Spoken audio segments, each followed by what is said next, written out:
It's the beginning of 1987, a new year of Supercross racing, and a chance for 1986 champion Rick Johnson to repeat his title. Hello everyone, I'm Larry Huffman, and thanks for joining us on Two Wheels. The scene for this first race of 1987 is Anaheim Stadium, and Jeff Ward is geared and ready for battle to get his #1 plate back from Rick Johnson. Let's join David Stanfield and myself to see the original broadcast. On Two Wheels, the history of Supercross is brought to you in part by Cycle News, America's weekly motorcycle newspaper. By Moto Video Home Entertainment, the exclusive home video supplier of America's toughest race on home video, the Blackwater 100. And by your local Suzuki Pro Level RM motorcycle dealer. Suzuki, the ride you've been waiting for.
Welcome, ladies and gentlemen, to the California Supercross Challenge. I'm Larry Huffman, and with me to call the action, David Stanfield. David, an interesting race tonight in that for the first time in Supercross history, the race is sold out before the gates open. Because of last year's race, one of the greatest motorcycle races of all time. Let's look at the teams tonight. Team Honda dominated last year, David Bailey and Ricky Johnson. A little bit different story tonight, perhaps. David Bailey out with an injury. Hopefully he'll be back racing with us soon, but he is out. Mickey Diamond, the 125 national champion last year, will be riding with Ricky Johnson, last year's Supercross champion, and the man to watch. Okay, let's look at the other teams. Team Suzuki, Johnny O'Mara carrying the colors.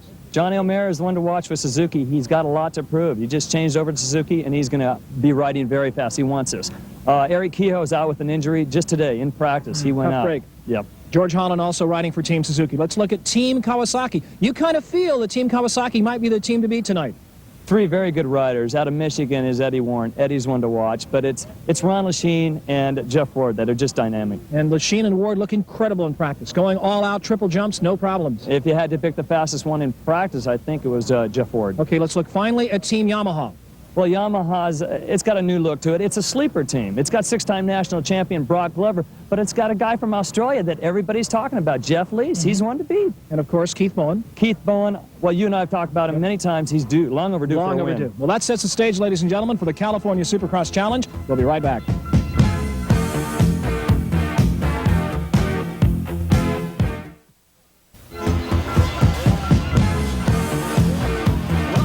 The California Supercross Challenge from Anaheim Stadium. The riders are lined up for heat #1. Ricky Ryan, a privateer now, going from Suzuki to Kawasaki to Honda. Number 12. 15 is Guy Cooper from Stillwater, Oklahoma, a wild man. And number 20, Scott Burnworth from the San Diego area, also on a Honda.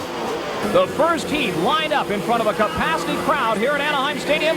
They rocket off the line, down the front straightaway at over 60 miles an hour, over the jump, and into a sharp right-hander, and it is number 12, Ricky Ryan of San Jose in front. Whoa, look at Ryan go for the air. Number 20 goes to the outside. That's Scott Burnworth going too wide, but it is Ryan in front. Down the field, Dave Stanfield. This looks like more of a privateer showdown, the first heat. It is a showcase for both the pro support riders and the privateers. This is their chance to make the big time and go into the main event. Okay, heat #1 action. It's number 12 in front, Ricky Ryan, San Jose, California. Yellow flag coming out, a rider down, some kind of a problem, and Ryan does not double, goes over the jumps one at a time. Now, sticking the green, Kawasaki in second. Tyson Boland, number 22, he's out of Sacramento. This is his first year as a junior, riding with the experts. Boland, keep your eye on him. He lacks experience. He's in second spot, but moving up on Ryan.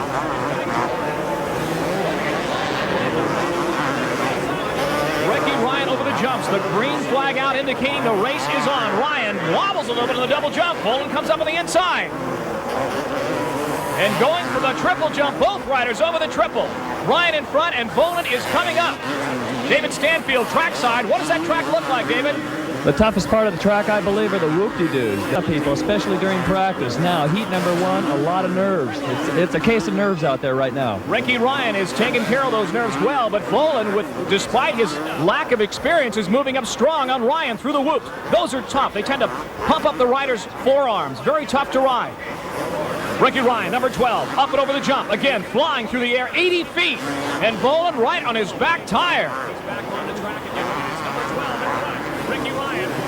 Rick Ryan, a privateer Honda. That means it's not a factory-supported bike. And Boland comes up on the inside. And Boland takes the lead. Tyson Boland from Sacramento, a teenager, is out in front. So it is Boland in front, Ryan in second spot, Cooper coming up in the back.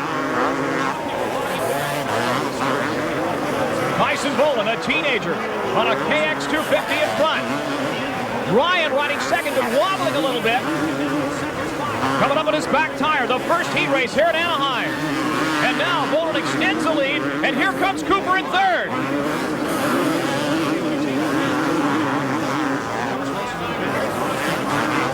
Tyson Boland in front, number 22 on the KX250s, riding the whoops. Oh, a problem, and he's rammed by Cooper, and they're both down. Boland scrambles to get the bike up. Cooper is up, he's on the bike. Who's going to get it started? It is Cooper that gets the start. And Cooper, the kid from Oklahoma, goes out in front. Oh, he misses a shift. Hits the jump, and rockets over him sideways. Oh, stylish. So it is Tyson Boland in front, and Ricky Ryan has come back into second spot. The white flag lap. Tyson Boland, number 22, going down, and Guy Cooper taking the lead. And the checkered flag, and Cooper's got it. Unbelievable. Ryan second. Let's go down to Dave Stanfield on the field. Great stylist after taking over the lead there. What happened? I came down the whoop-de-doos pretty hard, and I saw him slowing down, but it's really hard whenever you're concentrating on the whoops to see what's in front of you, you know. And I thought he just got bobbled and was slowing down, but he was at a complete stop, and I was at a complete full-on. So I don't like doing that, you know. It wasn't anything intentional. It was, if it was anybody's fault, it was mine for running up on him. You know, you learn from experience, and hopefully next time we'll be able to back off some and angle to the left or right and get around him. This means you're in the main event. I'm in the main. I'm ready. They line up now for heat number 2. The riders to watch for: Brock Glover, many-time national champion; Jeff Leask, now his teammate, originally from Australia; and Ron Lachine. This guy is hot. Heat number 2. Glover, been out for 6 months, over 6 months with a broken wrist. Let's see what he does. And he gets a hole shot. It's the golden boy out of El Cajon, California, Brock Glover, as the rest of the riders go around the turn. But Glover is on the gas, out in front. Here comes Lachine, trying to go to second. But it is Glover in front. Jeff Leask all over the track, almost goes down in second. And Lachine running third. Here's Glover, and Glover almost goes down. He slams into the whoop, goes to the side, but manages to hold on, and here comes Lachine. And Lachine drives Glover to the outside. It's Lachine now, Leask and Glover battling for second. Dave Stanfield, background on Jeff Leask. Multi-national champion in Australia. He can ride any different class, and he is a great rider. But look at Lachine. He is so smooth. Ron Lachine has had his problems in the past. They seem to be behind him. This kid is poetry in motion. Glover and Leask battling for second, and Glover goes back into second. Glover, our youngest national champion, when he won his first title at 17 years old. And Lachine is on the gas. Lachine on the green Kawasaki, Glover on the white Yamaha, and Jeff Leask, the young Australian, in third spot. If they ever do a movie on Huckleberry Finn again, Leask is the perfect actor. He'd to play the perfect part. Red-headed, freckles, a neat little kid, but an animal on the track. Okay, it's Lachine in front, number 9 on the Kawasaki, factory Kawasaki, Ward's teammate. Black Glover in second spot, trying to reel him in as they go over the whoops. A very tough and difficult part of the track. Ron Lachine, another one of the San Diego Mafia, out of the San Diego suburb, out in front. Number 9, Brock Glover trying to hold on to second. And in third spot is Jeff Leask. Brian Manley running in fourth spot, and Manley has had some problems. Oh! Glover almost goes down. He loses it for just a second, but retains it. A normal man would have gone down. Heading for the checkered flag, number 9. Ron Lachine. They call him the Machine in the final laps of this second heat. Over the double jumps. Setting up now, pushing the bars down, pulling them up and flying over the double jumps again. Lease riding a beautiful race, smooth as can be. Lachine. Lachine, Glover, and Lease. Lease trying to reel in Glover. Whoa, and Lachine gets sideways. You know the riders feel they're in control then. He comes up on a slower rider. The second heat. And Ron Lachine is in complete control here at Anaheim Stadium. Goes to the outside, careens off the berm. And the checkered flag coming out for Ron the Machine Lachine. The final lap. Lachine picks his way around the slow rider, the lap rider with not even a thank you, and heads for the checkered flag. So, in heat number 2, it is Ron Lachine taking the checkers. Brock Glover second. Jeff Stanton out of nowhere into third. Jeff Leeskin fourth. The top 2 contenders, Jeff Ward and Supercross champ Ricky Johnson, race to qualify when we return. Stay tuned. Welcome back to the sold-out Anaheim Stadium where over 70,000 fans are watching the Coors Beer Supercross. We are ready for heat number 3. The riders to keep your eye on in this heat are number 17, Eddie Warren, Team Kawasaki, new 125 champion Mickey Diamond, Team Honda, and Jeff Ward, number 3, Team Kawasaki. Ward, 85 Supercross champ, was knocked out of this race last year when a $5 throttle cable broke right after the start. He wants this race badly and says he can outlast any rider on the line because he's probably in better shape than any one of them. His training regimen is incredible. Here's a clip from Jeff's new videotape, Ward's winning ways. A motorcycle training. You go out to the track. Do you, if it's a serious day, do you run 2 30-minute motos? I do that every day. My first moto is usually 40 to 50 minutes long. I ride it as hard as I can. Then my second moto is a moto that I go out and ride as hard as I can at the beginning until I start to get real tired, and I back it off a little bit, but I stay out there for a good 35 minutes. And it's not at my 100% race pace because I've just went 20 minutes longer than my moto before, so I've almost put in 3 motos into 2 riding sessions, which really helps out for the second moto at a national where, you know, you got 30 minutes, but, you know, you're used to that 40-minute, and it'll make it go by a lot quicker, a lot easier. Then after that, then I go home and do my cycling. I usually do 200 to 250 miles a week on my bicycle, and then I try to run 25, 30 miles a week. Some people never exercise as much as Jeff Ward does in 1 week in their whole life. They're ready to go. Heat 3 underway. Let's see who gets a hole shot. They round the right-hander. It is Mickey Diamond and Jeff Ward going at it. Ward out in front, number 3. Diamond on the inside. Ward, a short squat rider, incredibly strong legs. He heads for the whoops. It is Ward, number 3 in front, number 5 in second spot, and number 10, Jim Holly, as the rider goes down. Holly in third spot on a privateer Yamaha, but it is Ward and Diamond. Ward goes wide, Diamond to the inside, over the double jumps. Jeff Ward says, I'm in the best physical shape of my life. I want that number 1 plate back, and Mickey Diamond is knocking on the door saying, I want it too.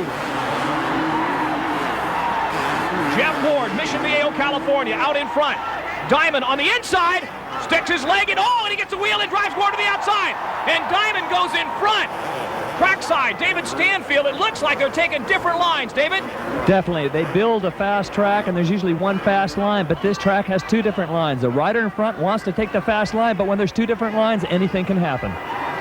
Mickey Diamond, number 5, Team Honda's Golden Boy, out in front. In second spot, it is Wardy, and look at the momentum of this race, carrying him away from the rest of the pack.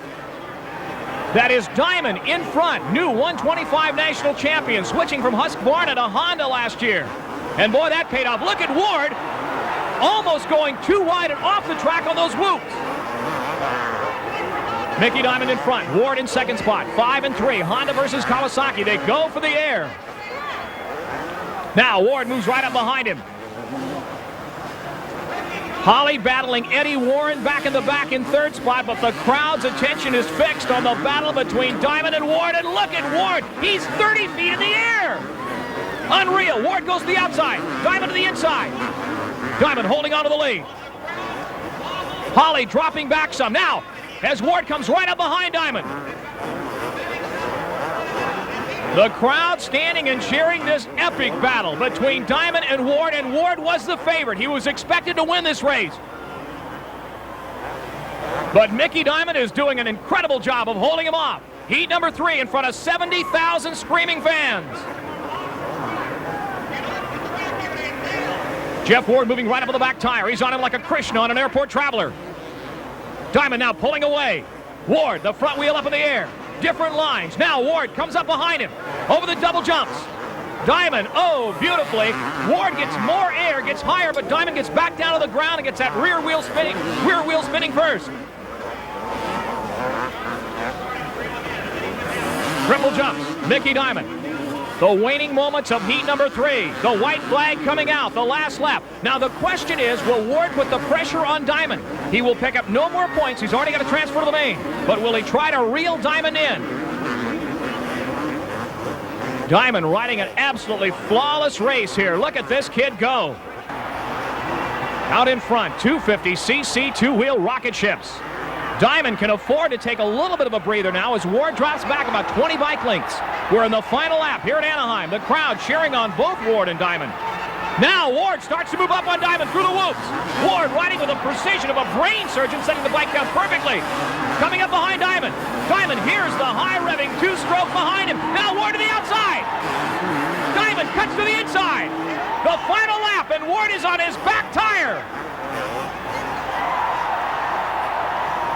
The checkered ball, and Ward wobbles. Look out! Ward slides and almost goes down. They go around a slower rider, and Ward backs off. And Mickey Diamond has this one won. Diamond, Ward, Eddie Warren third, and Mike Fisher fourth.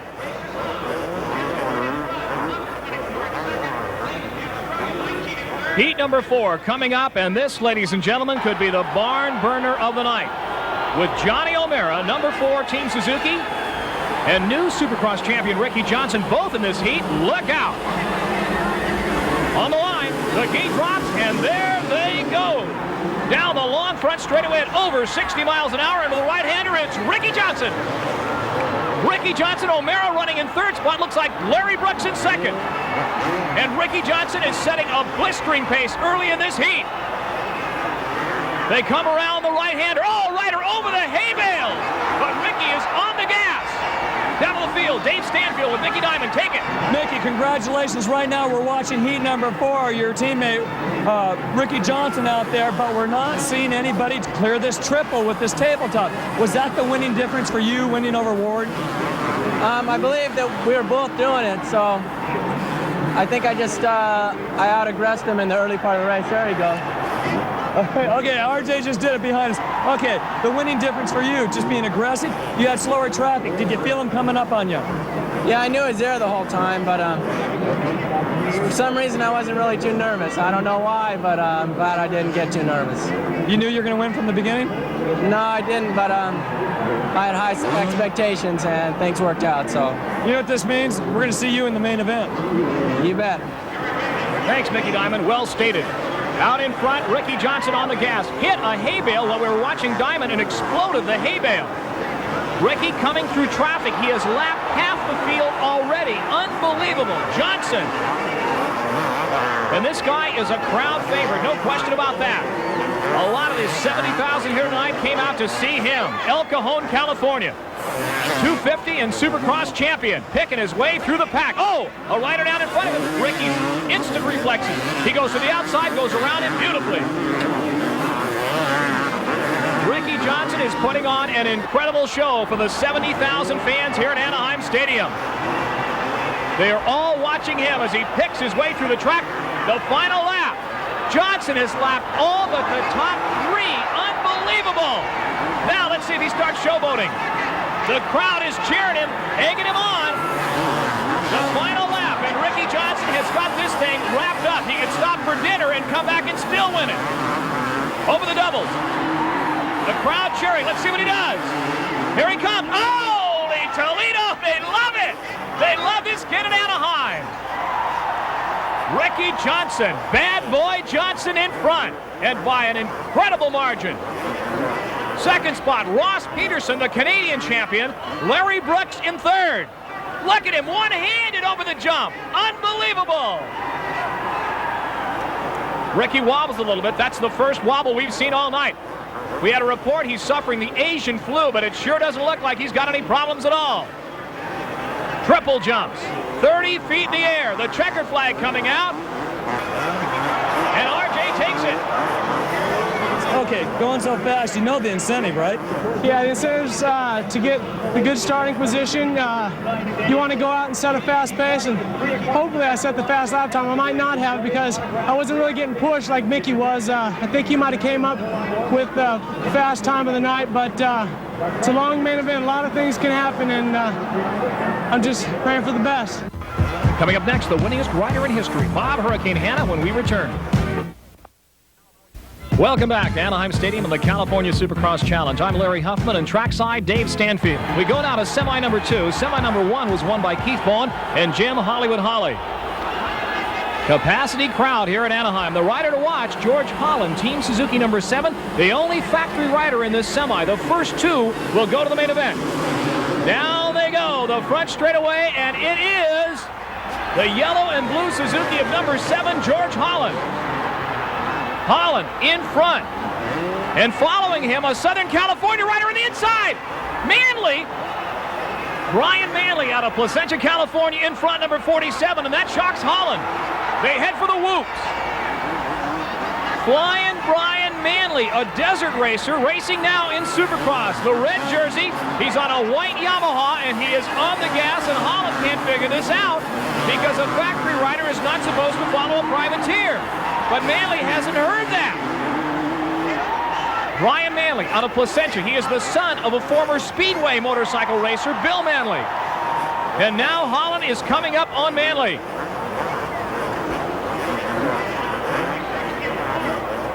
Brian Manley, number 47, a full privateer. Holland to the inside, and Holland wobbles. Manley stays upright and holds on to that lead. The crowd can't believe this. Brian Manley sets the pace, and George Holland from Northern California is trying to catch him. Holland goes to the inside. Manley on the outside. Holland tries to stick the wheel on the inside. And Manley looks behind him and still stays in front. Here's Holland on the inside. Holland is down, almost down. He goes wide. Holland does not look like the rider he is capable of being tonight. He goes wide, goes to the inside, and almost goes down. And it is Manley in front. Down on the field, David Stanfield. Can you figure this out? No, I can't. I'll tell you, we've got 11 factory stars here tonight, and they're not expected to be in the main event by going through the semifinal. But we have one, George Holland. He's upset right now. Look at Manley. He's riding like Lachine, very smooth, but I think he's taking it too easy. Brian Manley in front. The first 2 go to the main. Semifinal action number 2. Over the jumps. Holland seems to reel him in, get close, and then he makes a mistake, almost goes down, wobbles, and Manley pulls away from him. Brian Manley in front, a teenager from Placentia, California, and now Holland starts to reel him in again.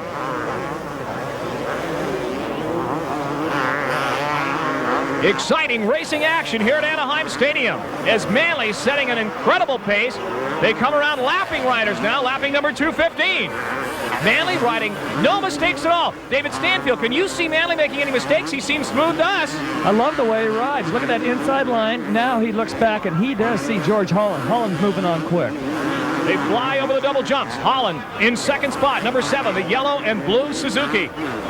But it is Brian Manley who is providing a barn burner of a race, a semi. Now Holland comes up on the inside. Over the jumps. The double jumps. It is still Manley in front.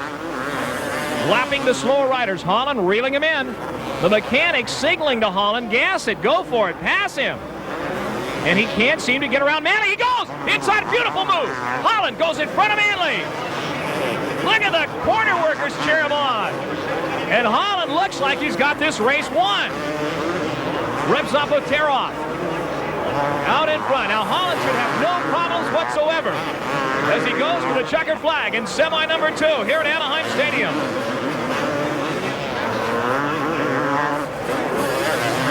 Manley sitting in second spot, but moving up on Holland now. should probably be content to stay in second. He's got a ticket to the main event, but he stalks Holland on the inside on that turn, and Holland gets on the gas. Holland on an 87 production RM 250. It is Suzuki versus Yamaha, and George Holland has got this race just about wrapped up. But don't count out Manley. Holland, the blue and white jersey, Manley, the red jersey, right behind him. Looking for that white flag, and there it is. 1 lap to go, and Holland still holds on. No! And Manley goes to the inside. Holland goes back and forth. They are swapping like a Hollywood party. I can't believe this. The final lap, Holland holding on to the lead. George Holland riding a beautiful race now, but he had problems earlier. And he's in the final seconds of the final lap in semi number 2.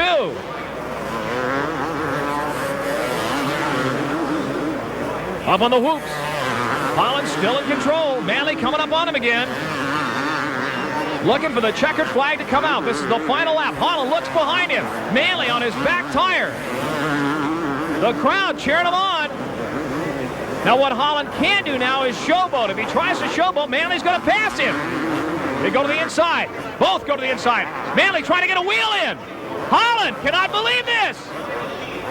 Holland and Manley, the final moments of semi 2. Holland, look out. Oh, the foot slips off the peg. He tried to showboat and gives the race to Manley. Oh, what a tragedy for Holland. Holland finishes second to Manley. Tough break for Holland.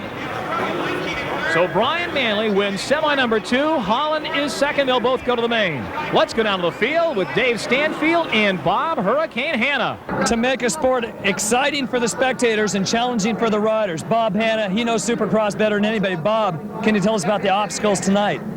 Well, I think it can be rough and technical, but they don't have to have the killer jumps. You've got 95% of the guys not doing the triples, and you've got 5% doing them, and it makes for a real danger.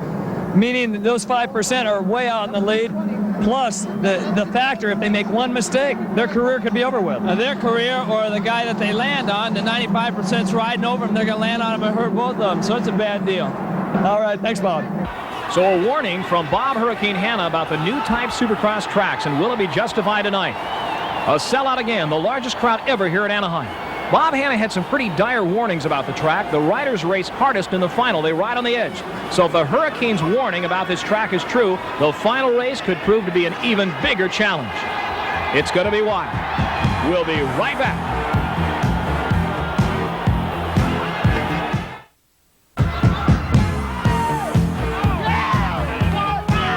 Welcome back to sold-out Anaheim Stadium. A little earlier, we went out to the pit area and took a look around. Let's take a look at that footage. There is Mike McAndrews, one of the Kawasaki factory mechanics, David. And he is working, tightening up those spokes. Those wheels take a beating off the big Supercross jumps. Suzuki mechanic there checking things out, getting ready for the main event. The Suzuki people are a little bit concerned tonight, Dave. Because of Eric Kehoe going out earlier, and Johnny O'Mara is having trouble with his legs. There is Jim Feld, Johnny O'Mara's mechanic, and they are looking down at a prone Johnny O. And also, there's the professor, Gary Bailey, along with Scott Tinley, triathlete. They're checking him out. Tough break. John Rosenthal, the mechanic for Brock Glover. He's done a lot for Brock, no question about that. Mickey Diamond and his mechanic Chris Haynes, and 5-time world champion Roger DeCoster. David talked to Roger earlier. Are you surprised at Mickey's performance, Mickey Diamond? Not really, because we have been testing a lot recently, and I've seen him ride. I know also he rode very well in Paris, at the Supercross in Paris there in December. And he has been really riding good on our test course the last couple of weeks. I sort of expected a good result from him today. A basic performance for Rick Johnson? Yeah, he's in his place, number 1. But will Rick, like Bob Hanna warned, be challenged with this track, and how does it compare to previous tracks? Well, let's look at some Supercross archive footage. David? 3 years old, in its infancy, the Super Bowl of motocross, 1975, 50,000 people on hand at the LA Memorial Coliseum in Los Angeles. 24 riders on the start line, and they tried to make more of an outdoor type of a race. And look at this start. Marty Smith with the hole shot, but doesn't make the first turn. It was a famous shot. Watch Smith. There he goes, over and over on his head, just the end of the straightaway for some reason. Unbelievable. Rex Staten picked up the footage here, and he is fast. He loves the turns, but look at, where are the big jumps? There are no big jumps. There were no triples, no doubles then, and the riders were essentially doing a flat track with a few little jumps in the middle. And you know who's riding in this also is Roger DeCosta. DeCosta running in third place, I believe, in this main event. I was on the PA on this one. It was a wild race, but there weren't any spectacular jumps. Here comes Marty Smith one more time. Look at that. That was a crash that would live forever in the annals of TV commercials. Marty Smith, the 75 Super Bowl. Let's move up a little bit now. 1981, Anaheim Supercross. Mark Barnett, number 5, the Bomber, going against Kent Howerton, number 2, the Rhinestone Cowboy. I think it's interesting, David. Look at the ruts that are developing, and still we haven't got the big, giant doubles and triple jumps yet. This is 1981. It looks like outdoor dirt to me. Yep, it does. A real loamy, soft dirt with a lot of ruts. There is Howerton, the Rhinestone Cowboy. This is when Suzuki was on top with a wrecking crew of Howerton and Stackable and Barnett and all those guys. They were just absolutely unbeatable. And Barnett exploded with himself there, getting out of that rut. It was only a one line, so Howerton went on to the win. Unbelievable. Howerton all over the track. Yeah, he's having trouble right there. Ruts very, very deep. Again, a very loamy type of soil. But remember, no big jumps, and that's what the people want to see now. I really think that there's the checkered flag. Ken Howerton crosses the finish line. Mark Barnett, number 5 in the background, just flailing his hand. Not happy about that at all. 1981. Let's go down to 1983 in Anaheim. Look at the track here, David. The track is a little more difficult, but what is big here, what's news, is a water hole. Yeah, this is interesting. There are some jumps. This is 2 years after the previous race, but the water hole, which was a very controversial feature of this track, the riders hated it.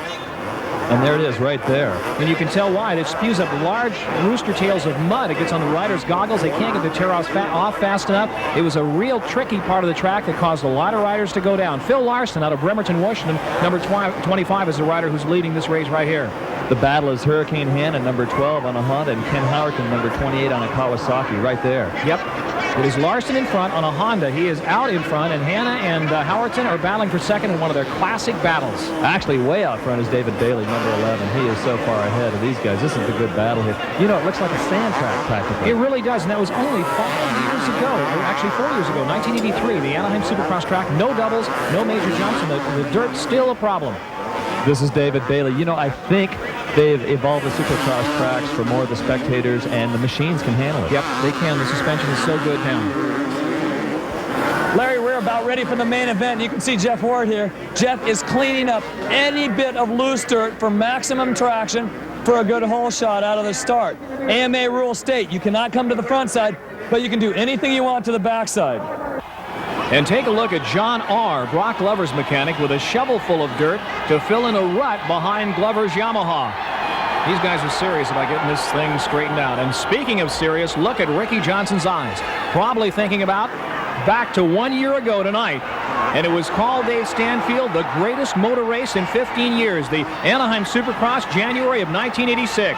It was another sellout, and the crowd got to see incredible racing. On the first lap, Burnworth and Johnson tangled. Now, what we're seeing right now, probably 10, 12 laps into the race, Johnson has lapped everybody in the field and he's moving up on Burnworth, number 18.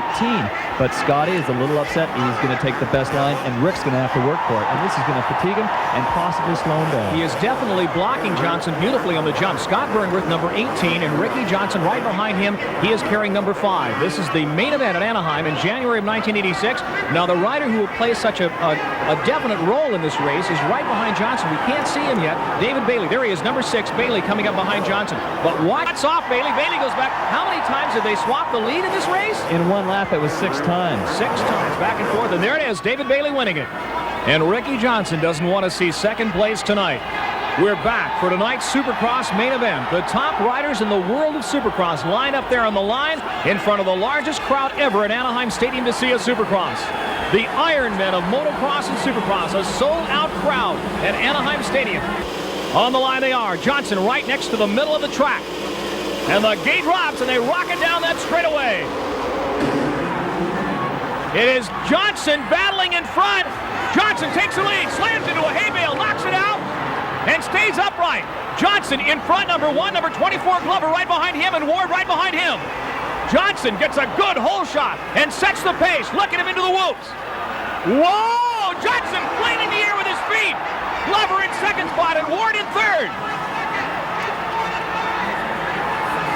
And Mickey Diamond goes down. Glover missed the ship. Ward moves into second, and he's moving up on Johnson. So Johnson in front, and Jeff Ward, his nemesis, passes him on the inside. Johnson I can't believe that. He moved over to the side, and Jeff Ward went right by him. David, what happened? He just doubled it. Nice and clean to the inside, and look at the triple. Now he's gaining a little bit extra there. He triples it. Johnson doubles. Possibly Johnson didn't want to jump on him. Ricky Johnson trying to catch up to number 3, Jeff Ward, but it is Ward's race at this point. Jeff Ward out of Mission Viejo, California in front. Johnson running in second, number 1. The crowd is standing and screaming their heads off. Look at Ward. He is the picture of smoothness around that turn. Over the jumps. And here comes Ricky Johnson, flailing the air behind him. The crowd cheering on Johnson. Johnson trying. Oh, wait a minute. Johnson goes down. It's Ward in front, oblivious to what happened behind him. But Johnson went down. He is lying on the track, not moving. The flagman coming out to try to move the bikes around him. But Johnson is laying on the track. He has not moved a muscle since he went down. Jeff Ward comes around. The red flag comes out, and he is upset about that. You can't blame him. But it is Johnson who has caused the race to be restarted, lying in the middle of the track. They're bringing out a stretcher for Johnson. A terrible break for Ricky Johnson in his hopes of retaining that Supercross championship. On the track, they are working on number 1, Ricky Johnson. We'll find out what happened to Ricky Johnson when we return. We're back at Anaheim Stadium as Ricky Johnson, still not moving, is being carried off the track. And you've got to wonder, is Hurricane Hannah's warning about the tracks true? Are the tracks getting just too technical and dangerous? Or did Ricky Johnson make a mistake? Well, we've got the restart for the main event. They're on hold right now. Let's take a look at what happened to Ricky Johnson exactly. We've got several different camera angles. There's Jeff Ward in the lead. Comfortable lead. Ricky Johnson can pick his own line right now. Johnson up and over the jumps. Coming back down again, no problem yet. Ricky Johnson trying to reel in Jeff Ward. Again, remember, he's suffering. Oh, and there from the Asian flu, and there is where it happened. Off the triples. Yep, he came down a little bit. The front wheels seemed to wash out, and he went down hard. David, did you see anything wrong? Any mistake he made? I don't think this is really that dangerous of a part of the track. I think what happened to him, we'll look at that one more time in slow motion. What's really dangerous right there is another rider running over him. Okay, he makes the turn, and he uses the outside of the berm, and then he drifts back over to the inside. But what happens is that he comes up obviously 2 feet short, but I think his right knee, his right foot collapsed. If you watch real close, he just doesn't absorb it, because we saw several riders earlier take a pounding here, but it's pretty smooth. All right, watch it. The front wheel collapses, then the right foot seems to come off, and the front wheel washes out, and he high sides. There's the problem, though. He goes right onto his head. The first part of his body to hit is his head right into the ground. He buries his helmet into the dirt. We understand that the helmet has been cracked. Let's take another look at it from a different angle up on top. There is Johnson in the circle. Plenty of room. There's Ward way out ahead. Make note, though, here comes Brock Glover. Brock just about hits Ricky, because Brock tripled that jump too. Yep. Here's a side angle. There's Ricky in mid-flight. Comes down, wobbles a little bit, and is thrown down head first on the ground. He's doing about 65 miles an hour. Slams into the ground. You've got to be squeezing that motorcycle, and you've got to be back on the pegs. You've got to absorb that landing. Another look at it. Here's Johnson, not doing any showboating. Coming down hard, and there it is. The wheel washes out, the foot comes off the peg, and there he goes down. A camera switch already. He is what we assume is unconscious, because his body's like a rag doll. Yep. And brings back visions of David Bailey. Boy, that's a tough one. David Bailey crashed earlier this year in an outdoor race, and at this point is paralyzed. Jeff Ward does not know there's anything wrong behind him at this point. And look at Glover. Glover just lands. He's on his pegs and just goes around the outside and just barely misses Johnson. And we're ready now for the restart of the main event. Brock Glover, and a lucky break for Mickey Diamond, number 5. He can restart. He's in the lineup. So the riders line up once again, minus Ricky Johnson. And here we go. The main event. Underway. They rock it down the front straightaway. And it is Jeff Ward on the outside coming around the turn. And Wardy in front with Glover running second. Glover goes to the inside, and Ward rockets around the outside and over the double jump. So Jeff Ward goes back in the same position he was in when the race was stopped previously. Ward in front, Glover running second. And look at Ward open up the lead now. Jeff Ward on the factory Kawasaki in front. When I'm out front, just try not to tense up and ride relaxed. And I usually do that really well when I'm out front. I usually have more problems when I'm in the back because you try way too hard and things tense up and things just don't go your way and you just have a lot more problems. So really, I'm looking to be out front and have a smooth race. Can you come from the pack to win here at Anaheim? Well, if I get a bad start, I'm going to have to, I guess, if I want to be in the winner's circle, and I'll do anything I can to win. And Jeff Ward is doing it tonight. The crowd standing and cheering, but he is slowing way down. I don't think there's anything wrong, Dave Stanfield. I think he's just taking it easy. He's cruising. Looks over at the crowd. He'll be waving at him. Look at the people. They love him. They love Jeff Ward here at Anaheim Stadium. But he's just putting around in the main event, heading for the checker flag. He knows there's no problem behind him. Nobody's gaining on him. He's got just an incredible lead. Back in the pack. Everybody's fighting one another. Meanwhile, Jeff is just taking a nice leisurely cruise. It's like a parade lap for him, which it is. A big victory here. He's always wanted to win Anaheim. Boy, he is just out in front doing a little bit of styling there, but going very, very slow. He's waving at the pit people on the inside. There's the checkered flag, and Jeff Ward wins it. We'll be right back with the California Supercross Challenge.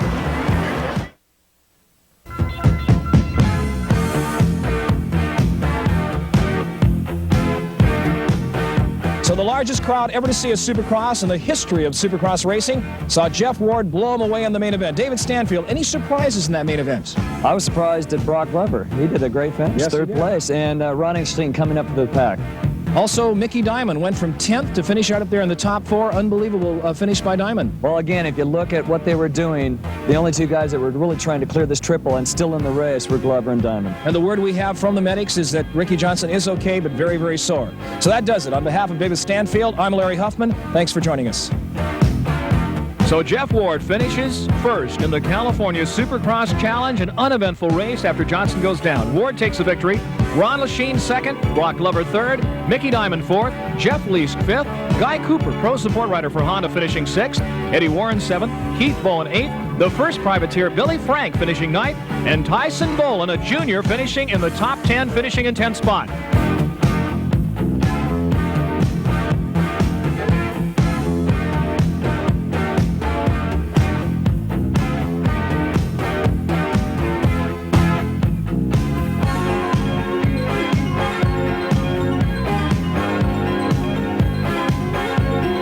Johnson goes down and out. So who's left to challenge Jeff Ward in 1987? I'm your host, Larry Huffman, reminding you to join us next time for the next chapter in this 1987 Supercross racing season. See you next time, following all the best as they race for the golden glory, riding on two wheels.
Challengers, Jeff the Green Giant Ward versus Ricky Bad Boy Johnson.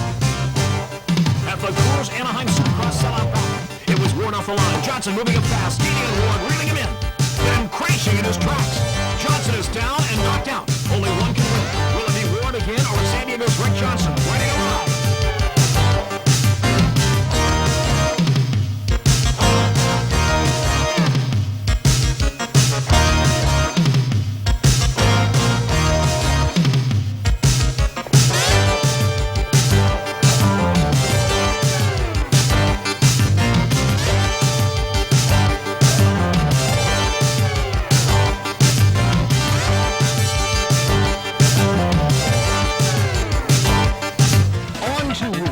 History of Supercross is brought to you in part by Cycling is America's weekly motorcycle news feature. By Moto Video Home Entertainment, the exclusive home video supplier of America's toughest race on home video, the Black Water 100. And by your local Suzuki Air Level or motorcycle dealer. Suzuki, the ride you've been waiting for. We are set to now on the heat number 1 in the 250 championship here in San Diego. And out in front, a surprise, Ricky Ryan, a young lad from San Jose, California, takes the lead. Ricky Ryan, about 5'6" in front of here, driving on the inside, challenging. It is Ricky Ryan of San Jose, number 12 in front on a private Honda, and Mickey Diamond on a factory works CR 250 in second spot. And in third, Mike Fisher, a former Honda support rider, now on a Kawasaki in third. Johnny O'Mara back in mid-pack, and now Johnny O'Mara starting to move up. Real interesting to see just how well Mickey Diamond does tonight. Outside of still playing just a little bit his mechanics before the race began. Mickey, of course, he's had and a little bit of a virus here seems to be going around in the pits. Almost everybody's had a case in the last couple of days. Number 12, Ricky Ryan out in front out of San Jose, California. Originally not living in Belgium. The end of lap number 1 is Ryan into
I think it's neat to watch a 125 rider show his relative ability out there among the 250 guys. Do you like riding the 250s?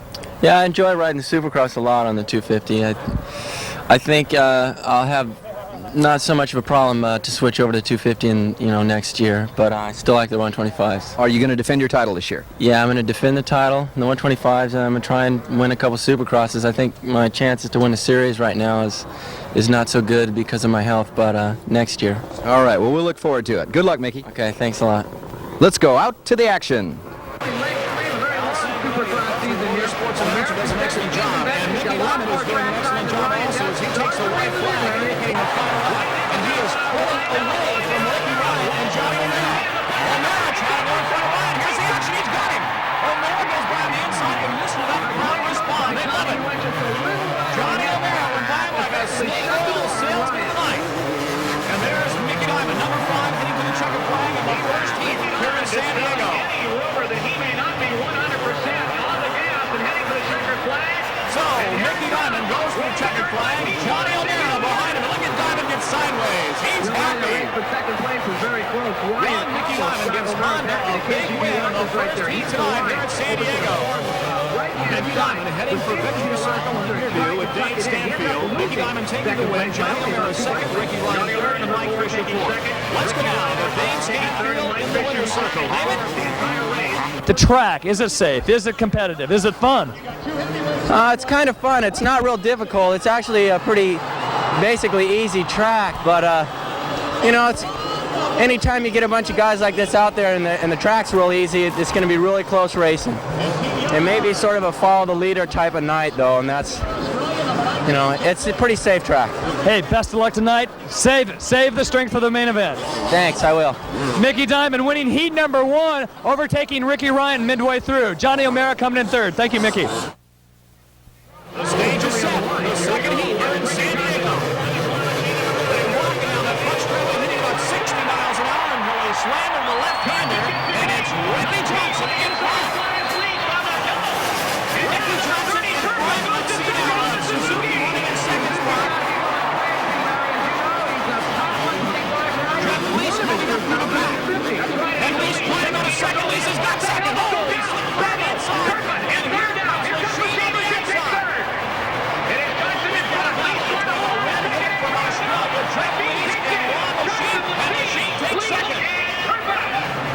Mickey Johnson marks around the finish of the running away. This time, he is before the race. He finished sore, but then again, we're not trying to make out right here. Sheet is on a roll, Greg. He's looking awfully good this season so far. Second in line.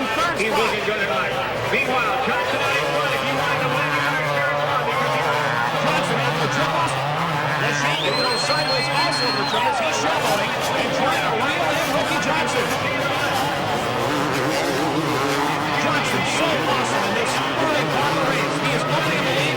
Lachine now is starting to help on him. Least was starting off the pace for a bit. And Ron Lachine also not a block from home is moving up by Johnson. Both these guys are building up the same. They're both over 6 feet. Big, broad shoulders. As the former Australian national champion, number 10 in the red and white Yamaha.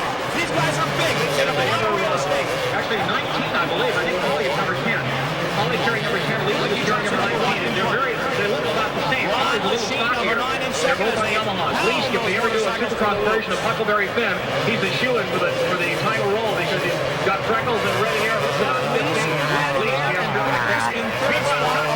national champion. He moved to the States last year and was signed by Yamaha, and he's looking good in third. Right now, Ricky Johnson is not letting Ron Lachine get close to him. But Ricky has a history in past years of slow starts. Ricky Johnson, and look at Lachine almost going down behind him. The front wheel almost washing out as Johnson takes the white flag, indicating 1 lap to go. Ricky Johnson, number 1, Supercross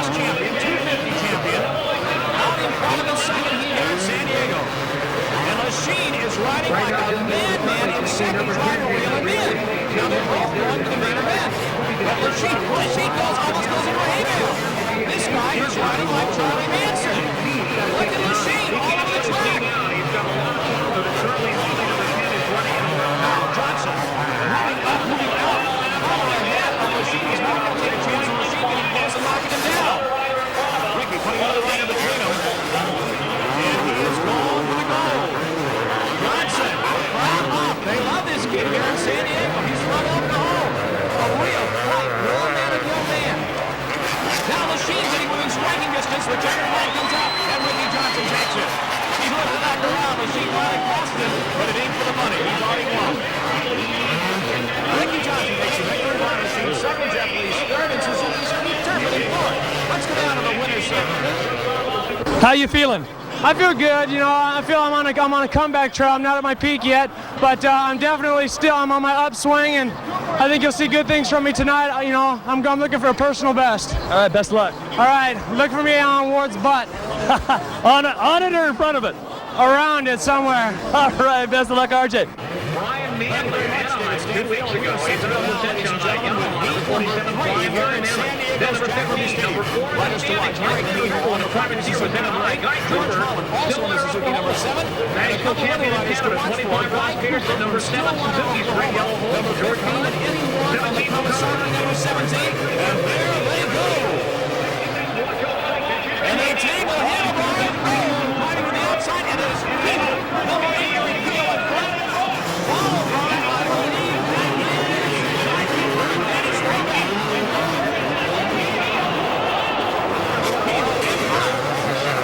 In second spot, number 18, Danny Strobach. And coming up, number 15, Guy Cooper. Harry Kehoe,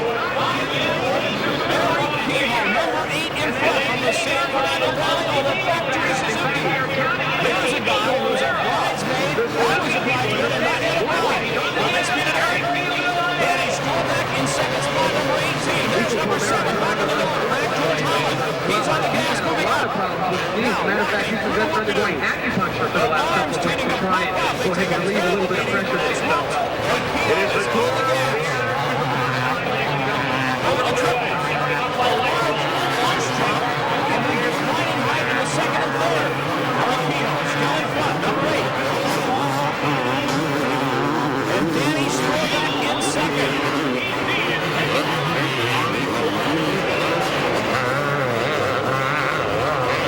Kehoe opening up the lead.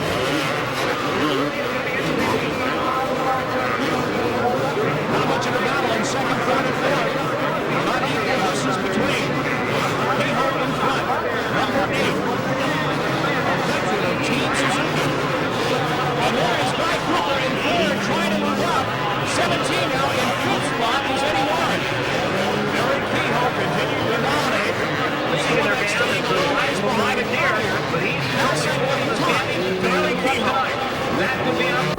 We're here in the pits with Eric Kehoe just before the racing activity gets underway tonight. And Eric, this has not been a successful year so far. You've missed the first 2 races with a twisted knee? Yeah, I missed Anaheim. We were testing before the Anaheim race on our Supercross track out of Adelano, and I crashed and injured my left knee. Testing is something that a factory rider does that doesn't get a lot of attention, but it takes a lot of your time, and frequently riders get injured, don't they? Yeah, definitely, especially now with the Supercross tracks are getting so tough that you have to have a track that's just as tough as the stadium track. Okay, now you've been off for 2 weeks. You're going to come back and give it 100% tonight. Do you like this track? Yeah, I do. It seems really good, and I'm having a good time out there, so I'm aiming for top 5 tonight. Hey, well, good luck to you.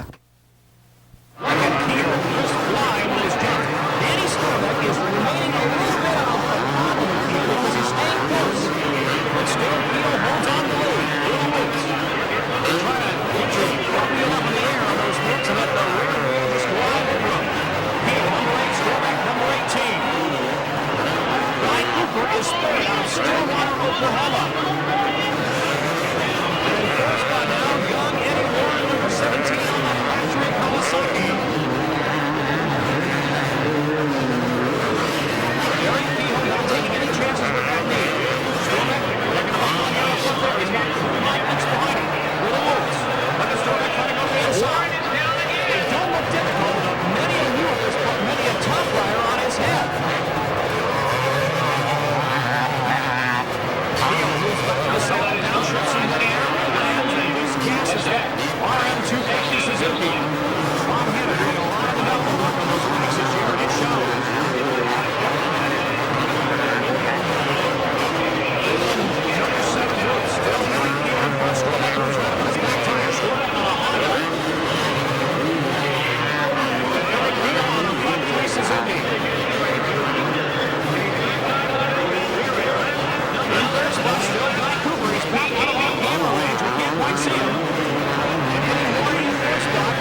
settling up. The mechanics will tell him how far ahead they are, or how far they've got to go to catch up and look out for him. But the rider flashes by the mechanics inside so fast, he can just sometimes manage a glance at the mechanic and try to read it. On the gas, 37,000 people jammed over tonight at San Diego's Jack Kirby Stadium. On a beautiful evening, and past we have rain, but there's no rain tonight. The track's staying very, very good. One flag out. Starbuck's got a lap to catch Keto. Now both of them have a transfer and ticket to walk the main event. Starbuck should not try any hurdles to try to catch Keto because he's more than that. The first one is made. The crowd starting to cheer him on. Starbuck fans and Keto fans equally split. Very first jump over there at the XTTV whoopie-doo section. Now they're on the starting area. Here's the apple. KBO. We're just a few years ago, right? He's never gone after 38. He was built on track this way.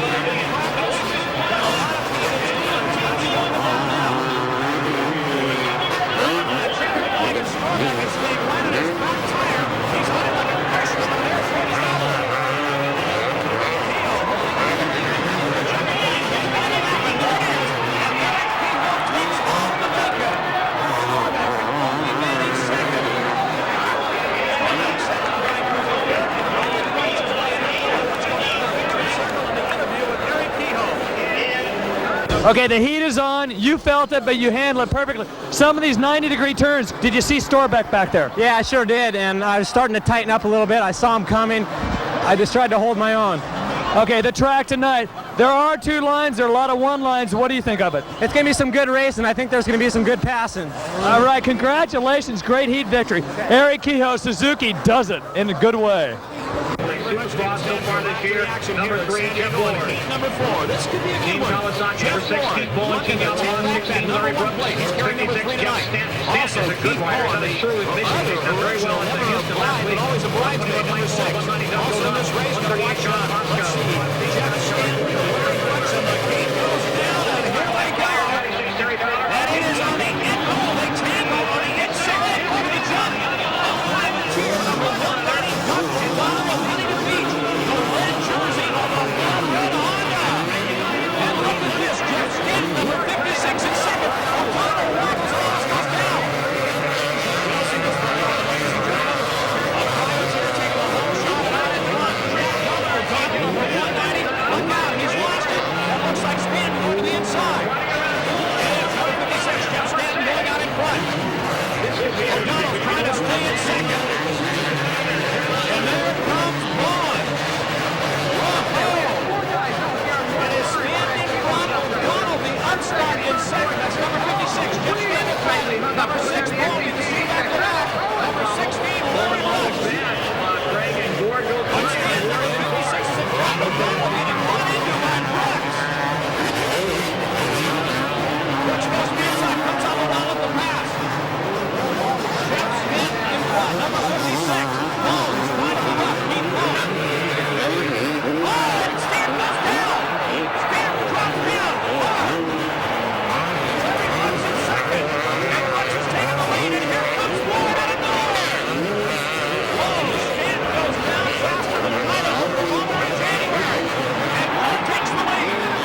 Jeff Bowen number 3 in front. Larry Brooks, another 7 bottle 40 in second. Bowen on a 4-3 Kawasaki. Now Sandy has some thoughts about crashing and rider safety. It's going to help. In light of a couple of recent accidents, especially in the Supercross accident of Ricky Johnson at Anaheim, where he went on his head, was knocked unconscious, and of course David Bailey's tragic accident at an outdoor race, safety has once again become very much in the spotlight. We've got great helmets designed to protect the head. Even so, Johnson was knocked unconscious for a few minutes. We've got gloves, we've got pants, but right now the emphasis is on back protection. This is what's currently used. It's a shoulder and wrist deflector designed to protect against rocks, maybe protect you from your collarbone getting broken. What we need the medical profession to get in here and come up with something that will design protection for the back. It's not something that can be overlooked any longer. Maybe some sort of device that will give a lower spinal protection would have prevented possibly David Bailey's critical accident. The industry has got to get on it. It's so important.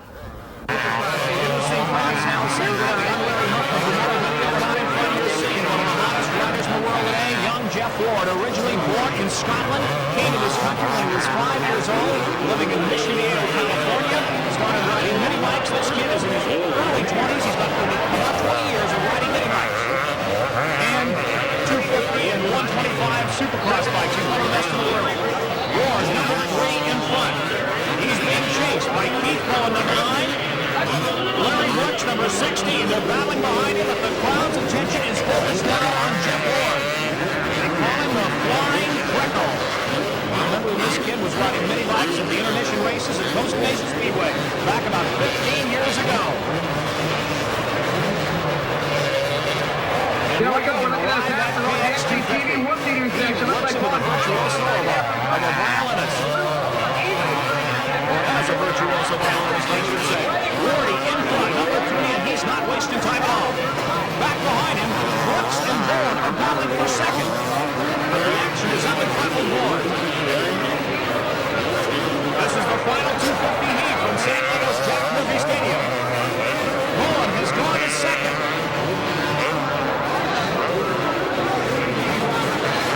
Is running in third. You can see some of the ruts developing here at the track. It's standing up pretty well. On some of the jumps, the launching pads, you can see the ruts develop. That's the riders trying to avoid those. They don't want the bike to sink into it, and the side of the curve, the side of the rut, hit the brake and the shifting. It happens all the time. Earlier, we enjoy the racing as much as we enjoy bringing it to you. Team Kawasaki pits, Jack Murphy Stadium, San Diego, and we're talking with Jeff Ward, former Supercross champ, national champion, and right now, the man to beat in Supercross racing. Jeff, last year didn't start out good for you. You were in the situation where you had a DNF in the first round. What goes around comes around. All of a sudden, you're in the driver's seat.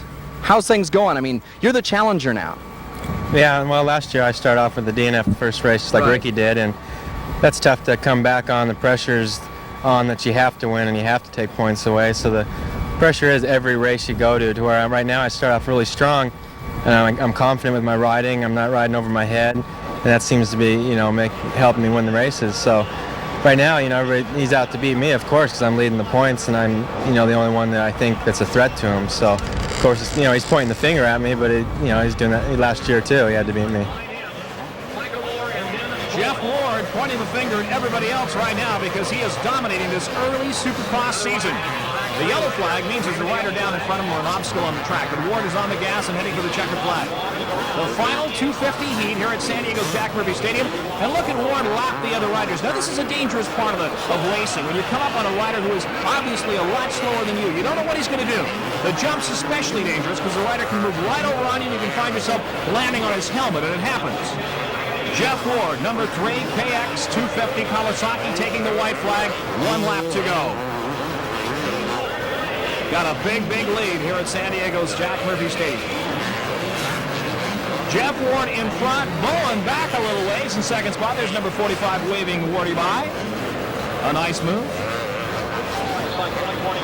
Larry Huffman calling the action for you, along with Hal Sanguinetti and David Stanfield down on the field. Whoa, Wardy gets a little bit crossed up there. He gets a little weird over those jumps. The front wheel almost came over on him, and he just crossed up going off the last jump. He laps the rider who led earlier, number 56, Jeff Stanton.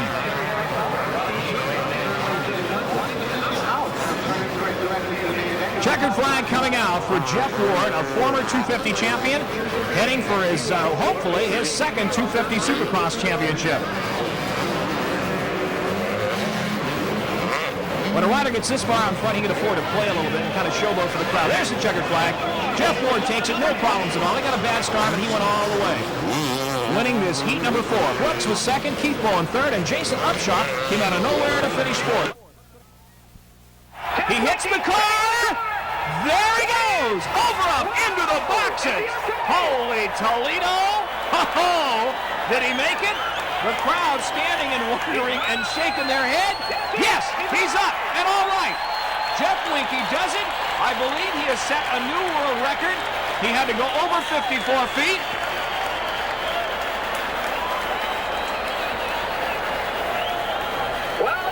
Winky gets up on top of the car, waves to the crowd. Let's go down to David Stanfield. David, let's see what this young man has to say, huh?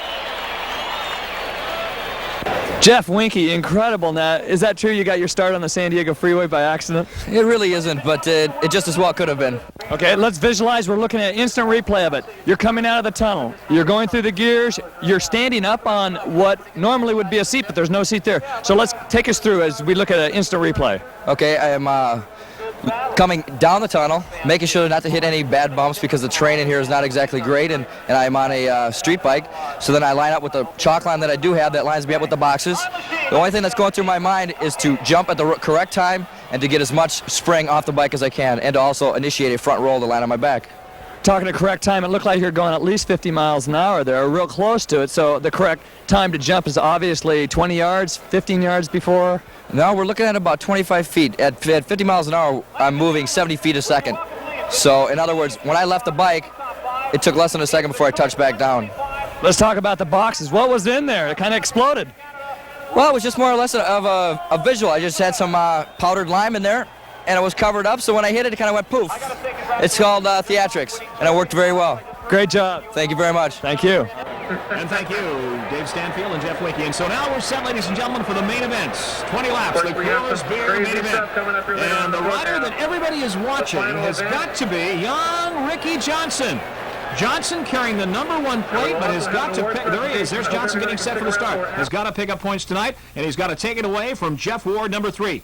Let's look back at some classic moto video footage never before seen at last year's San Diego Supercross. They're all ready to go. These are the 21 riders who made the main event, and they're off. Now, this event has been shortened to 15 laps because of the extreme weather conditions we've got out here. And who is that up on top? Sore knee and all. Johnny O'Mara gets the whole shot.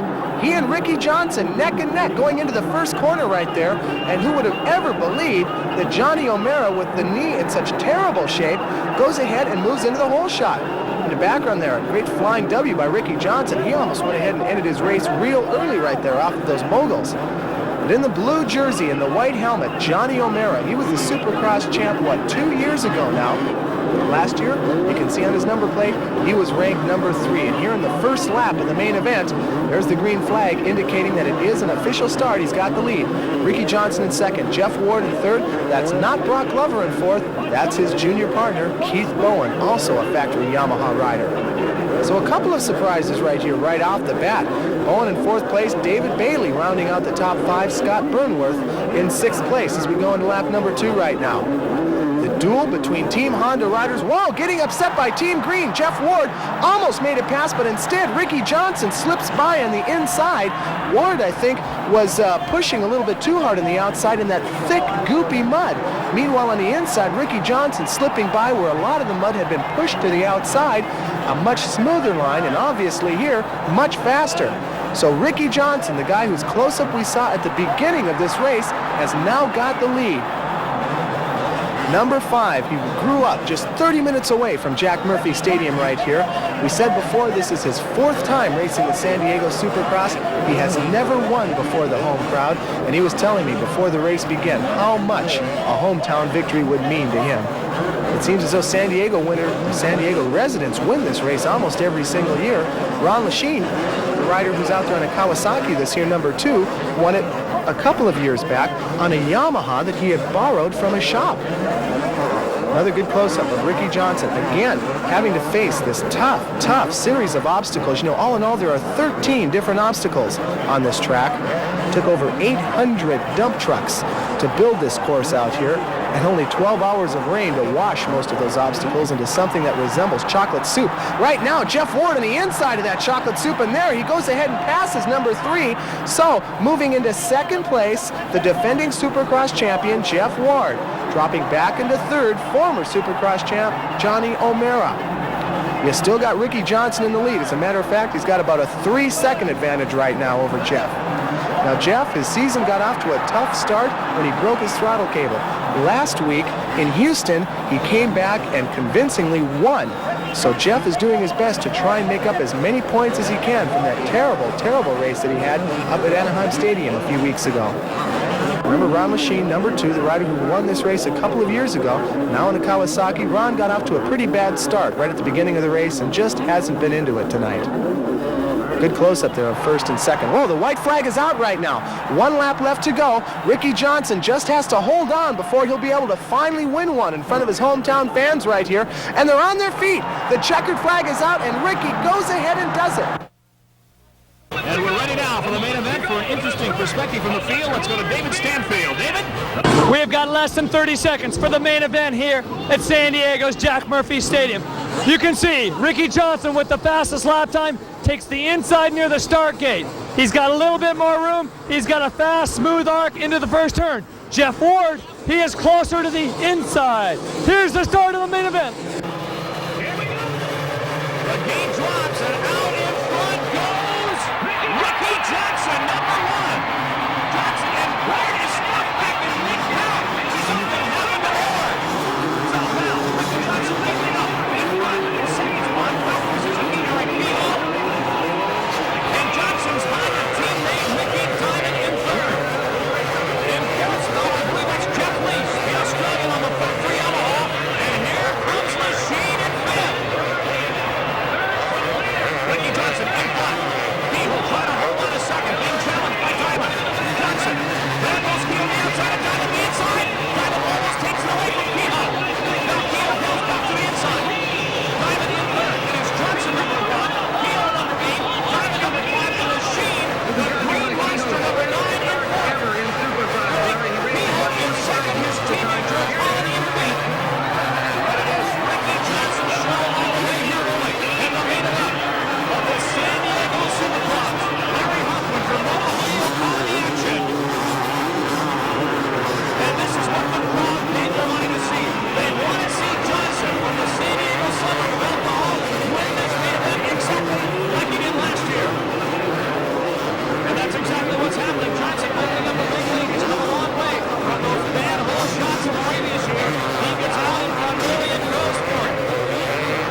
Okay, RJ, you're up here, fastest time.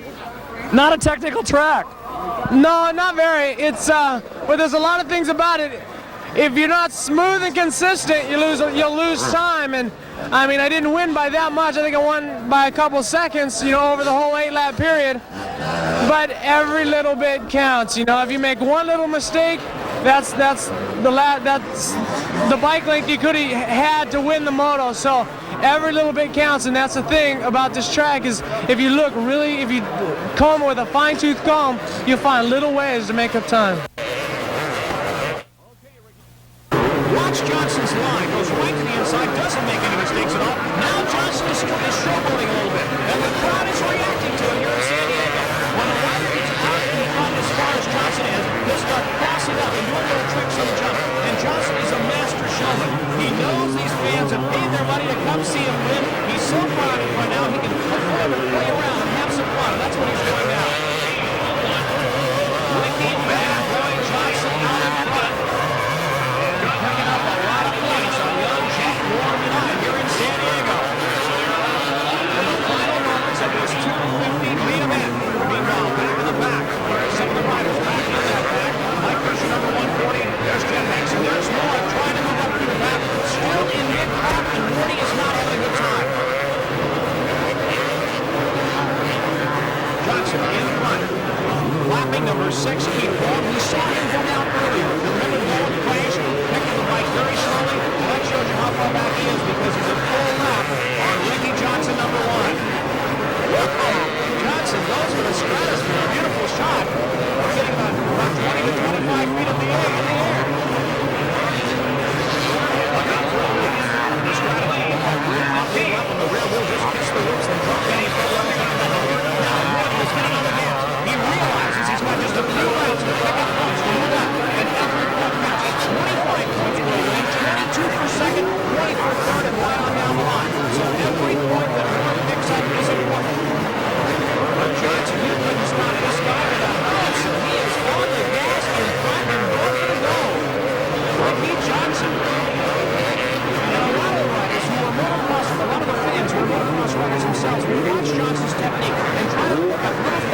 Let's go down the victory circle, and David Stanfield, and you're very happy with Ricky Johnson. David, take it away.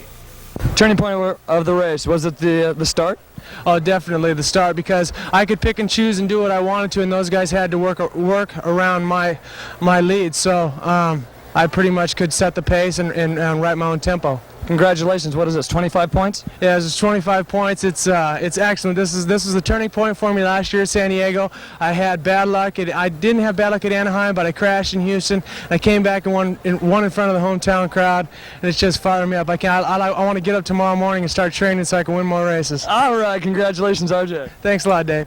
There's nothing like a win to put you on top and feeling like you want to go out and do it all over again. And boy, he's pumped. The official results from the San Diego Supercross overall: Rick Johnson, number 1, Team Honda; Ron Lechine, Team Kawasaki in second; Mickey Diamond on the Honda third; Jeff Leash on the Yamaha in fourth; and Eric Keogh on the Suzuki in fifth. Going to the sixth spot, George Holland. Then seventh, Jeff Ward. That's a disappointment for Ward after winning the first 2 rounds. Guy Cooper at eighth. Ross Rollerball Peterson, the Canadian champion, in ninth. And Danny Storbeck finishing in the 10th spot. So there's Lechine up there on stage, and there's Ricky Johnson once again. The confrontation we expected never really happened. The main event was supposed to be the battle between Johnson and Ward, but Johnson just dominated the main event, ran away from the start, and Wardy never got off the canvas.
The turbulence and unpredictability of Supercross in the late 1980s marks a strange change for the sport that in the late 1970s had seen such incredible growth and tremendous spectator support. Welcome to another edition of On Two Wheels. I'm your host, Larry Huffman. In this episode, I'd like to take a brief turn in the direction of the 1987 Atlanta Arenacross. Set inside a hockey arena instead of a stadium, Supercross finds a little brother. It's called Arenacross. Join me now as we take you to the racing action of the 1987 Atlanta Arenacross for a complete program on 125cc racing. On Two Wheels, the history of Supercross is brought to you in part by Cycle News, America's weekly motorcycle newspaper. By Moto Video Home Entertainment, the exclusive home video supplier of America's toughest race on home video, the Blackwater 100. And by your local Suzuki Pro Level RM motorcycle dealer. Suzuki, the ride you've been waiting for.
Welcome to the heart of the Old South. Here in Atlanta, Georgia, the Omni is going to be the site of the 1987 Arenacross put on by Coors. My name is Greg Barbacovi, and along with Ben Cheatwood, we're going to be bringing you all the action from the floor of the Omni, the place where basketball usually takes place. But tonight and tomorrow night, a doubleheader of Arenacross action. Friday and Saturday night action with 125cc machines going handlebar to handlebar on this course that you see in front of you right now. Moto Video bringing you all of the action here. Let's take off right away with the start of the first heat. Things begin on the far outside with 792 Rusty Sayers. Alongside him, number 282, that's Barry Carson. 650 alongside him, Sean, make that Seth Turpin. Number 33, that's Jeff Hicks. 27, Wild Willie Surratt. And number 396 on the far inside, Mike Jones from Cabot, Pennsylvania. Now Jones is an expert at this Arenacross type action, and there you can see the Yamaha showing off his stuff. This guy has been all over the world racing Arenacross. Arenacross, of course, a scaled-down version of Supercross racing. There off the jumps, almost going off his bike, but holding on to the lead. Again from Pennsylvania, Mike Jones, number 396, off to the early lead. Doug Hoover in second place behind him. Whoops, looks like the cameraman's been drinking a little bit of Coors beer there. Coors, of course, is one of the sponsors of the two-night event that we have here. Focus in for a second on number 3, Doug Hoover. Whoa! Hoover pitches his back end sideways, gets taken out of the race, and along with him goes Barry Karsten, somebody who came down from New Jersey. That means we got a big gap between first and second right now. Wild Willie Surratt on the Suzuki trying to bridge that gap in second place. Jones still the leader. Wild Willie, number 27, this guy has got factory support. That means out in the parking lot here at the Omni, he's got a box van. Down alongside the track, he's got a mechanic. The factory pays for them both, and they give him a little bit of money to keep going every single week as well. You can see why. Look at the way he's closed that gap in only 2 laps. A little bit of a burp right there on that hairpin turn as his bike came to a complete stop. Willie's a smart enough rider, though, where he popped the clutch and didn't let the engine die. So Mike Jones out of Pennsylvania, your leader. The runner-up, look at him on the inside. Willie Surratt had a chance to find the opening for the lead. Didn't get on the throttle quick enough. He's still in second place. Willie on the yellow bike. Again, that's a Suzuki. Yamaha on the inside did real well a little bit earlier tonight. They had a 250 race in conjunction with this, and Yamaha did well there. This, a race that features 125s, and there, number 33, a guy that some of you may know as Buckwheat's best friend. Buckwheat, of course, is Bob Hanna. His best friend, Jeff Hicks. Comes from Kent, Ohio. Right now, though, or I should say these days, he lives in El Toro, California, in one of Bob Hanna's houses. Takes care of the house while he's at home. Out on the track, he takes care of business. Number 33, Honda rider, as we said, in second place, Mr. Hicks. Sponsored by Hanna Racing Products. He's also got Smith Goggles, Answer Products, and Pro Circuit on his side. Pro Circuit, hot machinery. They go ahead and build pipes, they build cylinders, they put it all together, mostly for Hondas, for quite a few other brands though as well. Back to our top 2 riders though, Yamaha and Suzuki, first and second place. Jones, still the leader, the guy with all the Arenacross experience, and back behind him, Wild Willie Surratt, number 27. Over the finish line there's no flag yet. We still got a couple laps left to go before the end of this first heat race. This is the way things will shape up tonight. In this first heat race, the top 2 finishers will transfer to heat number 3. Everybody else is going to go back to heat number 4 and have to race against the winners of the next race. If it sounds confusing, we'll explain it a little bit later on after we know the final numbers. Zoom in right now on our current runner-up. And the leader just in front of him, Yamaha Suzuki, with a great battle here as we get things going on the floor of the Omni here in Atlanta. It's 125 Arenacross, a tight track, and there you can see that little bump on the back end of the Yamaha cost Willie Surratt about 2 seconds. Back in third place, Honda rider, number 33, Hicks is still hanging on. Hicks, as we said, commutes back and forth between Ohio and El Toro in Southern California. Right here, of course, we're all in Atlanta, Georgia. Time to count it down now. White flag will be out before much longer, and then the checkered flag comes out, and Surratt, number 27, knows that. Willie would be satisfied with second place, but he's been on a bit of a cold streak lately. He hasn't done quite as well as some of the guys that Suzuki might like, and so a win would be much more to his liking. And as you saw in the background, a white flag out. Willie's got 1 lap left to go to capture that first place position before this first heat race is done. Lap times in this Arenacross, incredibly tight. About 24 seconds per lap, and that doesn't leave much room for error. Here in the first heat race, looks like the error is not going to rest on the shoulders of this Yamaha pilot. There's the checkered flag. A one-hander looking real stylish. Mike Jones with the first win of the evening. Willie Surratt, Jeff Hicks, Barry Karsten, Doug Hoover, and Rusty Sayers round out the top 6 positions. Number 28, Ashley Epps from right here in Georgia. 470 is Mark Crozier. He comes from Georgia as well. Number 44, that's Fred Andrews. 323 in the Kawasaki there, that's Hugh Newsom. Number 30 on the far inside, make that on the inside, is Keith Turpin, a guy to watch out for. Keith is another local, comes from Forest Park, Georgia, and this year just graduated from high school. I got a feeling that we're going to be talking a lot about him. Reason why? Kid is fast. There he is on the Suzuki on the inside. Second place coming around the first couple corners as we lost almost half the field there in the first turn. Whoa, 470, Mark Crozier on a Honda ends up with the lead. Crozier going up and over the jump alongside the finish line has got himself about 3-4 bike lengths over the Suzuki pilot in second place. And that, of course, is number 30, Turpin. Here on this tight track, berms, incredibly important. You gotta have berms on this kind of dirt because as you can see, the loomy surface that you might normally like in motocross racing just simply isn't there. This dirt is tightly packed down, so you gotta have those berms in order to keep speed up through the corners. And on a tight Arenacross course, well, tight corners is just about all you get. There's not much room for long straightaways. Tight race for first and second place. Honda versus Suzuki. Last time it was Yamaha Suzuki. Suzuki's been there both times, so here on the outside, look out, number 30 about ready to come up. Keith Turpin, this is the former king of the 1987 Eastern Regional 125 Supercross class. Keith, as we said, from Forest Park, Georgia, started off 1987 with a bang as he won the 125 Supercross back in Houston. Here in Atlanta, he'd love to add an Arenacross win to his schedule. Number 28, focus on Ashley Epps. He comes to us from Georgia as well. Hillageville is the name of his hometown. Back behind him, it's number 44, Fred Andrews. Fred comes to us from Salem, Ohio. As you can see, we got a couple locals for everybody to cheer for. Quite a few people from out of town as well as we zoom in tight on that battle for first place. Number 30, Turpin. Here's a guy that Suzuki has got a lot of big plans for. Much like Wild Willie Surratt, started off on mini-cycles, moved up to the 125s, and here in the Arenacross schedule trying to polish his skills so that he can eventually become the 250 and 500 national champion that he dreams about.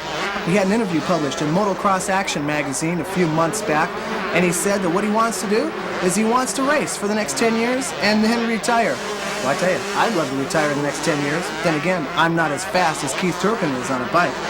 First and second place, as you can see underneath the Coors finish line banner.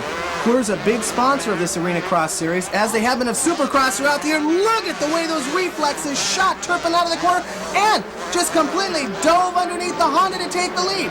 Great move on Turpin's part. Number 30, again from Forest Park, Georgia. This guy is simply amazing. 125s are a little on the unusual side in that you really have to keep the RPMs up. And what's this?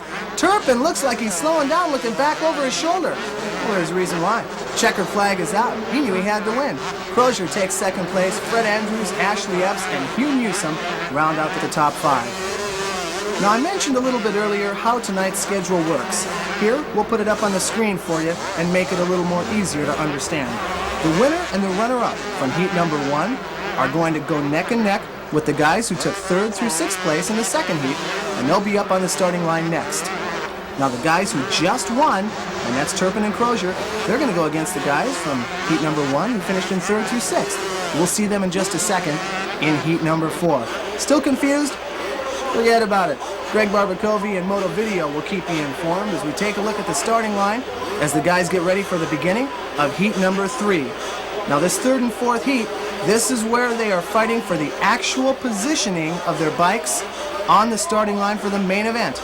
The main event will happen after the 4th one. Look at Willie Surratt, number 27. Boy, his helmet was kicked over to the side. Looked like he was tired already. We'll take a close look at him on the start here. Willie always looks tired. Doesn't always race tired, though. On the inside, the Suzuki rider, he's got a nice second-place start coming out of the first corner here. Nothing wrong with that. He's still got more than a couple laps to try and catch up. Your leader? That looks like Yamaha pilot Mike Jones. Mike was the guy who really tried to pull off a big spank in the first race. Jones, as a matter of fact, is going to be doubling up for this weekend. At some point later on here at the Omni, he'll be racing on 250s, but right now, it's a 125 class that we're looking at here. Jones, as we told you, with plenty of international experience. He has run Arenacross races just like the one you see here in Rotterdam. He's run them in Vienna. He's run them in Arnhem. He's run them all over the European continent, it seems. That means he is a real pro at being able to stay on the pipe with these tightly high-strung 125s. He's able to keep the RPMs up, and as you can see here, able to maintain a lead. 44, Fred Andrews got by Willie Surratt to take over second place, so maybe Willie is a little on the tired side. Here you got a good look at the gap between first and second place. That's number 28, Ashley Epps, another kid from Georgia. We saw that little blue flag that came out across the finish line there. That was a signal from the flagman to Ashley to pull over, saying, Ashley, those are front runners that you're playing with right now. You're a lapper. Move over to the side and give these guys the full track. So about now, our Arenacross specialist about ready to finish up this event. This is heat number 3 in the floor of the Omni in Atlanta, Georgia. And with one hand up in the air, he's got it. Mike Jones, number 396 from Pennsylvania with the win. Fred Andrews, Willie Surratt, and Ashley Epps round out the top 4. Those are the guys that will transfer to the main event from this race. One more heat race before we wrap it all up on a Friday night. This is heat number 4 for the 125s. And who to watch out for? Doug Hoover, number 3, one man to watch. Number 33, Jeff Hicks, Bob Hanna's little buddy. That's a guy to watch out for too. He may be on the inside right there, but Hicks is quick. Doesn't matter what part of the starting line he's on, he almost always seems to be on the gas near the front. Moto Video bringing you all the excitement here in Atlanta. Look at this, number 30 had the far inside line, and it looks like Keith Turpin pulls it off. Turpin on the Suzuki, the only Suzuki out in the track, gets the whole shot, and look at this, halfway through the first lap and over the jump right there, he's already got a full second lead. Turpin is really a guy on the up and up. He had a bit of trouble a couple years back. He lost half of his spleen and 6 pints of blood in a motorcycle accident.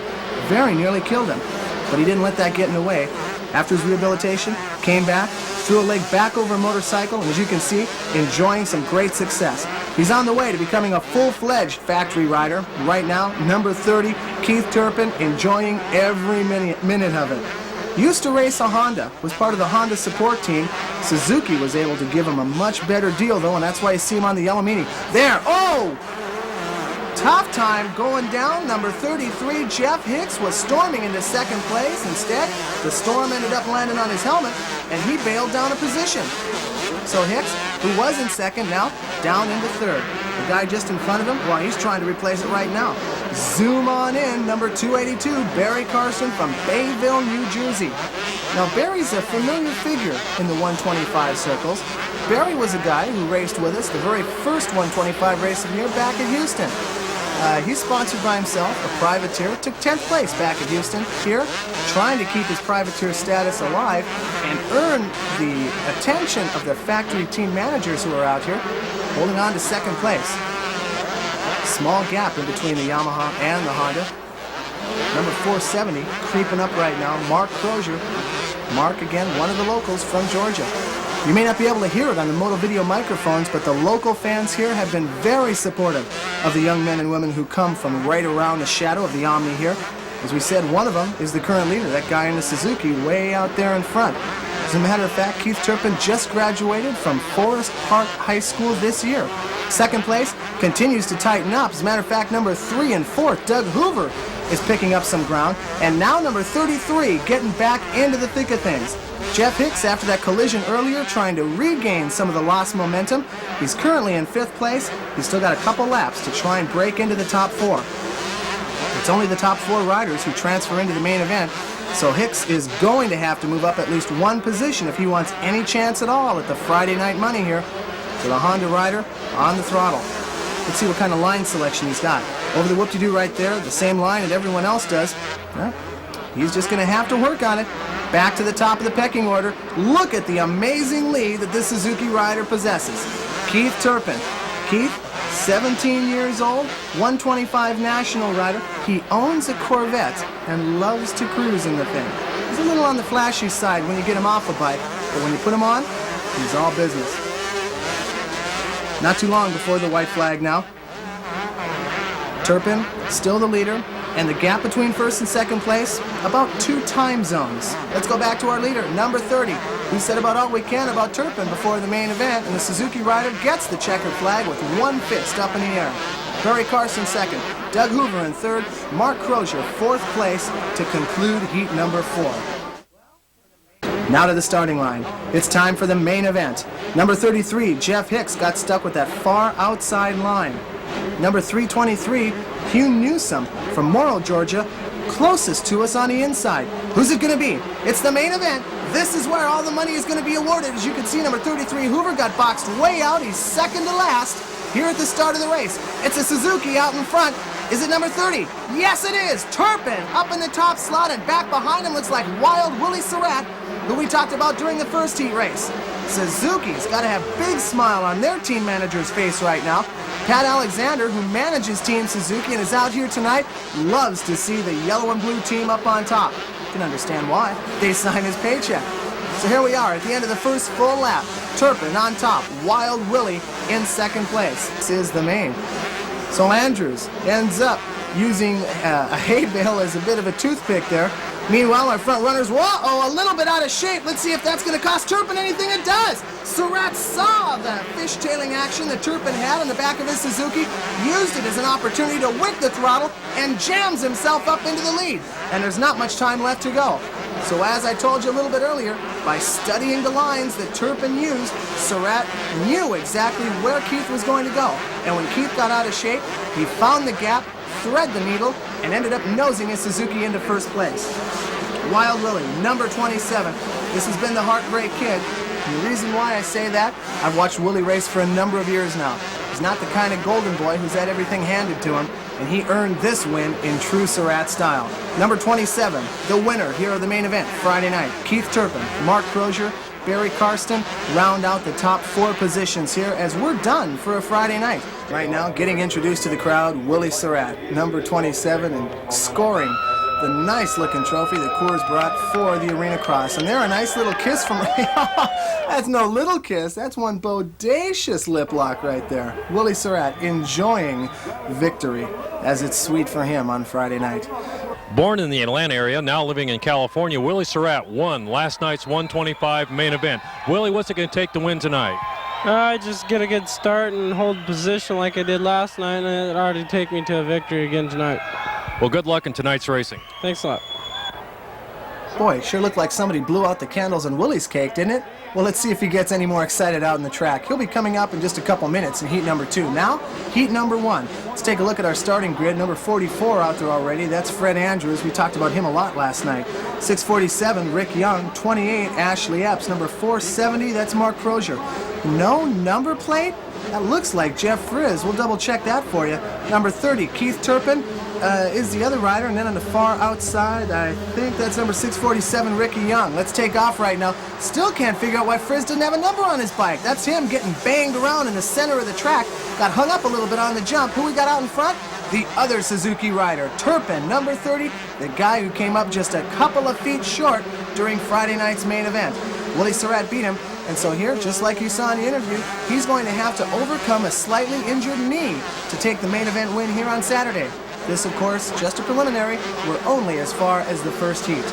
So number 30 make that. Number 30, hometown boy doing good here as we wait for the white flag to come out, signifying that the race is about done.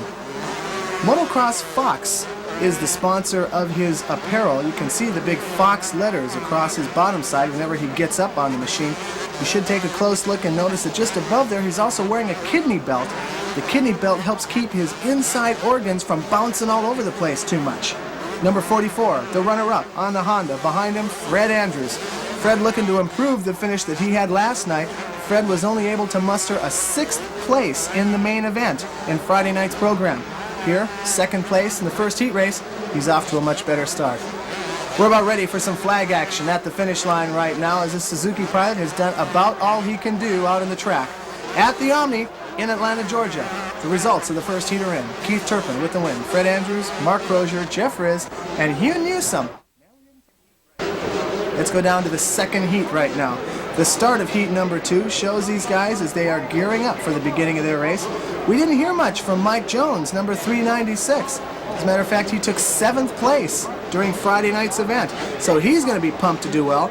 There you have number 27, Mr. Excitement, the Tommy Newsom of the 125 class, as we zoom in on Willie Surratt. Wake up, Willie. It's time for the race. He's the rider closest to you in the bright yellow jersey. Let's watch him for the start. He's right alongside number 3, Doug Hoover. Gets by Hoover, no problem at all. Kind of slowly weaves to the outside of the track to clear his route. And as they come over the finish line, he's got the lead, doing a cross-up, looking over his shoulder before the race even begins. Yamaha rider in 2nd place. That looked like Mike Jones, number 396. Indeed, it was. What's this? In this race, we got a couple more guys who look like they're not running numbers. That guy back in 3rd place, number 808, Todd DeHoop from Hendersonville, Michigan. Actually, that may have been just the glare reflecting off the very bright lights that we have here in the Omni. You don't want to have a dark course out here. These guys are going too fast to risk any kind of injury. Let's go to our leaders. Number 27, Surratt on that inside line. DeHoop in 2nd. Make that DeHoop in 3rd, number 808. 2nd place belongs to the kid from Pennsylvania, Mike Jones. He's the guy that we were talking about during Friday night's race who has got all of that Arenacross experience. Well, these are preliminaries you're looking at right now. Heat number 2, and we're still about 2 or 3 laps away from the white flag. Yamaha in the lead. Suzuki in 2nd place. There we have the white flag now as Surratt closes the gap between 1st and 2nd. Will Willie be able to steal the lead back? Here's the same corner where Willie lost the lead a few laps ago. This time, they take the same line, no change. Willie, as a matter of fact, has to put his feet down and dab the ground. So it's all over. The race is done. Heat number 2 is going to go to this Yamaha rider from Pennsylvania, Mike Jones, number 396, gets the checkered flag and the win in heat number 2. Willie Surratt, still alive, he took 2nd place. Todd DeHoop, Barry Karsten, and Doug Hoover round out the top 5 in this, the 2nd of 4 heats. As we go back to the starting line, there's number 33. Keep your eye on Jeff Hicks. Number 3 right there, Doug Hoover, has not had great luck off the starts. Something has gone wrong with him almost every single time as his starts have really proved to be lacking. The favorite right there, Turpin, with hot pink gloves, huh? Number 808 finally is going to be the guy closest to us on the start. Todd DeHoop coming to us from Michigan. That's DeHoop. Right alongside him is number 30. Whoa, on a Suzuki, down is Turpin. Miraculously, he gets back up and there is no injury. Oh, I thought that Turpin was going to be looking at a serious injury there the way that worked out. The race will not be stopped. Instead, they will get the flaggers out there and they'll just push everybody over to the side. Our leader, number 33, Jeff Hicks, takes advantage of a tough situation on Turpin's part, but that is really going to cost him. Honda's doing real well with Turpin out of the way. I don't know if Keith's going to be able to get back in the race or not, but if he is, he better do it quick. These Arenacross heats do not take that long to run, and he is still not making much movement towards the bike. Hicks in the lead, 44. Fred Andrews in 2nd place. Andrews has not had his luck go incredibly well throughout the weekend. On Friday night, Andrews was only able to finish in 6th place. Number 33, Hicks, we talked about a little bit earlier. Hicks took next to last in the main event on Friday. A real nice size gap that Jeff Hicks has got. No, now moving up. Look at this, 44. Andrews really got on the gas that last half a lap. As they were going over there by the starting line, there was a huge gap in between them. Andrews really wicked it down that long straightaway and pulled up right back behind Hicks. So we've got a tight race for 1st place once again. A lot of attention has been paid to the amount of passing that is possible on these courses. Take a look at the track for yourself. I believe there's at least 2 lines coming out of each corner, and people like Surratt and Frizz and Hicks have proved it already. Here, we'll find out whether or not these guys are going to prove it. Yamaha and Yamaha right now, red jersey and the white jersey. Number 282, Barry Karsten, 3rd place rider. 808, Todd DeHoop from Michigan in 4th place. There you can see DeHoop kissing that one berm early, trying to get more momentum and a different line coming down the finish line straightaway. There again, different line selection. 2 different paths through the corner. Seems kind of obvious from up here. Karsten had the better of the 2 lines though. I think DeHoop agrees with me. DeHoop took the same line Karsten did there. Through the whoop-de-doos, he dabs his foot, but I want to go back to the leaders. There we have number 33 catching the white flag. 1 lap left to go for Jeff Hicks here as we get ready to close off heat race number 3. Heat number 4 coming up next. That's when we're going to see Surratt back out.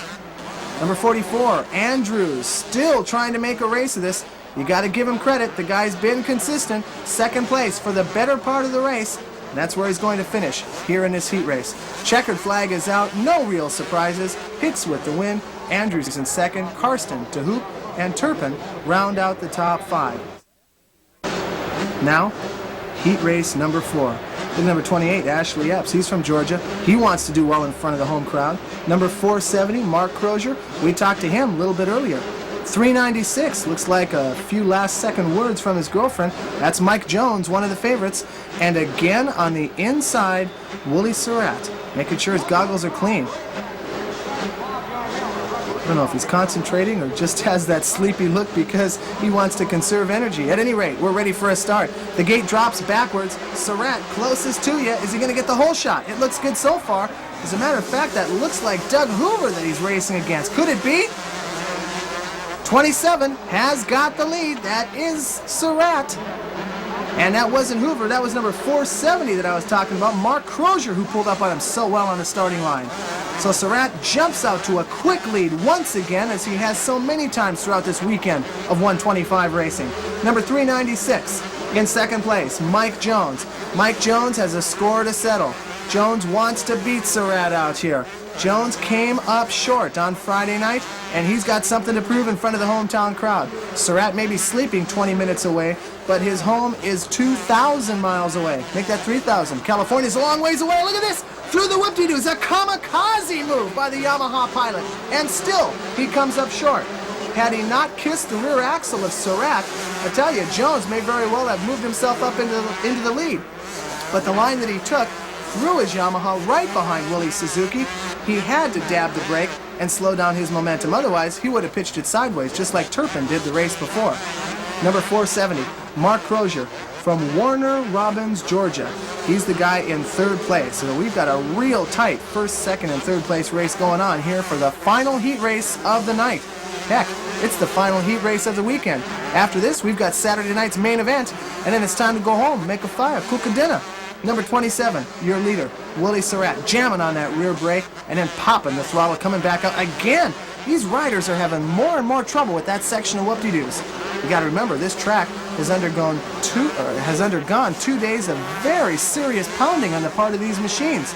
Those bikes bouncing up and down in the dirt here create some hairball ruts that aren't always visible from our moto video cameras. Each lap, a little bit more dirt gets displaced, and so these guys have got to be very careful going through the whoops. There, Surratt was able to whip the throttle with incredible timing, much more smoother there. Second place, well, still nothing new as far as this Yamaha rider goes. Mike Jones, number 396, in a familiar position for him, behind Willie Surratt. It's got to be frustrating. You know, when the 250s raced earlier today, the Yamahas were doing real well here on this Arenacross course. In the 125 class, though, in between Turpin and Surratt, the 125 Suzukis have really done well. First and second place crossing the finish line as we are past the halfway mark. Won't be too much longer before we get the white flag. Surratt can't rest yet, though.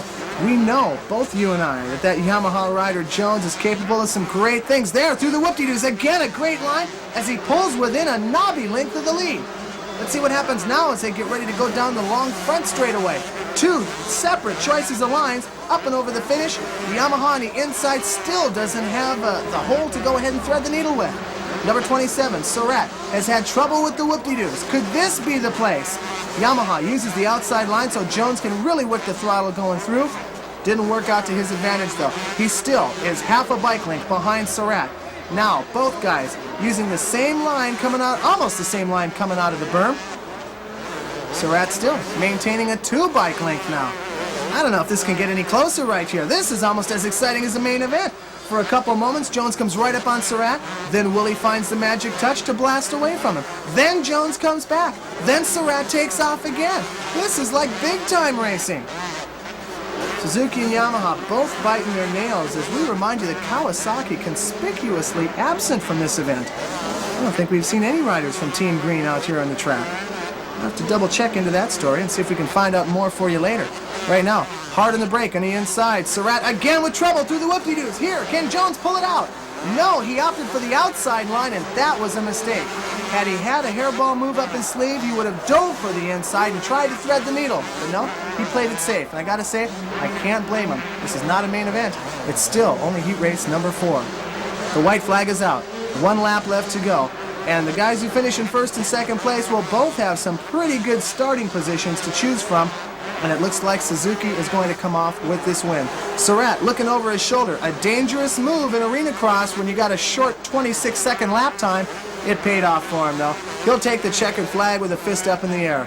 Jones will take second place. Ashley Epps, Hugh Newsome, and Ricky Young round out the top 5. Some incredible heat racing. And now, time for a little track prep. As we told you, this track has taken a tough pounding. That looks like Mr. Jim Kitchen sitting in the tractor right there. He's the guy who designed this course. You know, in between races, the Moto Video camera crew spent quite a bit of time going through the streets of Atlanta. Atlanta normally hosts a full-blown Supercross right there at Fulton County Stadium, home of the Atlanta Braves. This year, of course, it's under renovation. There you get a good look at the state capitol building. Atlanta, of course, is the capital of the state of Georgia, and Atlanta is also representative of the New South. Ted Turner, of course, began his empire from right here in this city. There's a lot of new business coming through the streets of Atlanta. Of course, it's never lost its old historical flavor as well. As a matter of fact, a great deal of history is associated with the city of Atlanta. The civil rights movement, only one of the many historical events that have occurred throughout this region right here. Speaking of historical, take a look at this great monument right here, etched by the very same man that did Mount Rushmore. Here you can see Jefferson Davis, General Robert E. Lee, and General Stonewall Jackson, and yet another one of the sights that the Old South has to offer. Well, ladies and gentlemen, it's time for the last event of a long weekend. The 125 main event here on Saturday night. Number 808, Todd DeHoop. He wanted to buy a copy of this Moto Video, so he made sure he gave a wave to his mom.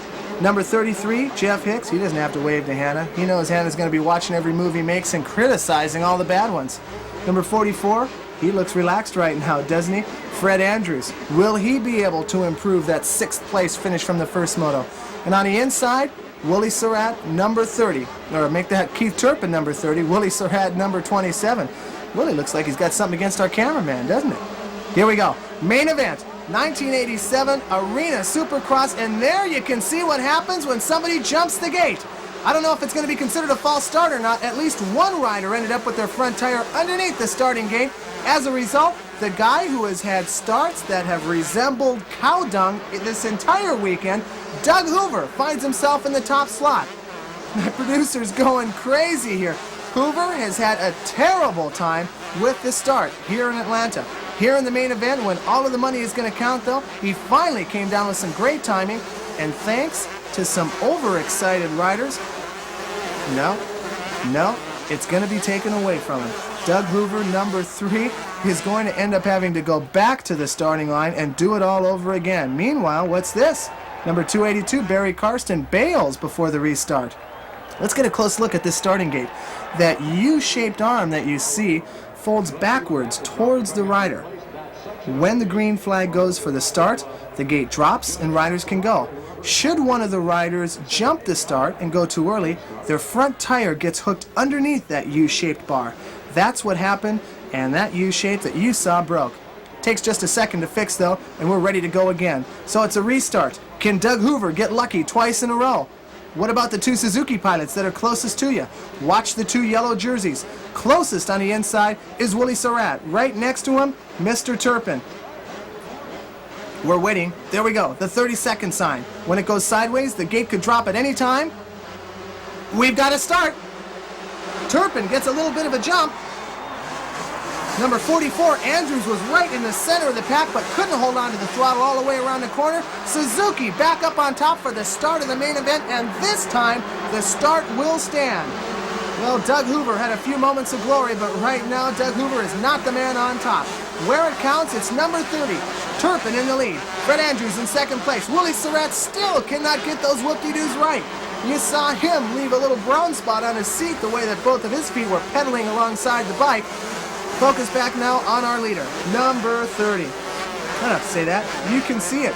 From Forest Park, Georgia, Keith Turpin, high school graduate guy ready to attack the pro circuit, with a vengeance.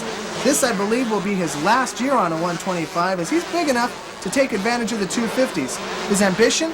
To beat Ricky Johnson and to be the 250 and 500cc national champ. Races like this Arenacross right here are stepping stones as we go back to second, third, and fourth place. In second is Fred Andrews, the giant killer from the Super Bowl of motocross at the Coliseum. Behind him, you go to number 808, I believe that is, Todd DeHoop, the guy who came down from Michigan. Andrews, number 44, doing exactly what his dad wanted. Here, back to our leader, number 30. Suzuki sold a lot of 125s during the 1987 season. Willie Surratt and Keith Turpin are just two of the reasons why. Eric Kehoe doing real well in the 125 Nationals, and there you saw the bike was so fast it got out from underneath him. 44 Andrews moves up into the lead. 282 is the rider in second place, so Barry Karsten, not Todd DeHoop, was the third place rider. Announcer error a couple laps ago. Karsten, 282, down from New Jersey, and watch this! Number 27, Surratt comes out of nowhere! Surratt had not been a factor in this race ever since since about the second lap, I should say. Right now, he's staring down the rear fender of number 44. Andrews still the leader. Can Surratt make it 2 in a row? Willie was the guy who brought home all the bacon Friday night and had a kiss with the trophy girl that was almost as long as one of the heat races. Rewind your VHS back to that and watch the way that Miss Coors had to come up for air after Willie was done with her. Well, it looks like Willie wants to do it again. Andrews is in the lead. Surratt is charging. Back in third place, not the rider you saw a moment ago, this guy right here. Number 282, Barry Karsten, is in third. He's got to pass that Honda. That Honda in front of him is a lapper. So Karsten in third. And with that, you know the top three guys here as we approach the halfway mark. The main event right here, the winner of this race gets to go down and give Miss Coors a kiss, and it's not going to be 282 with that kind of corner action. Karsten bails in the corner, and that is really going to open things up. The white flag is out. 1 lap left to go. Look at this. Andrews and number 27, Surratt, side by side. Who's it going to be? Down here, the final lap of the Saturday night Arenacross here.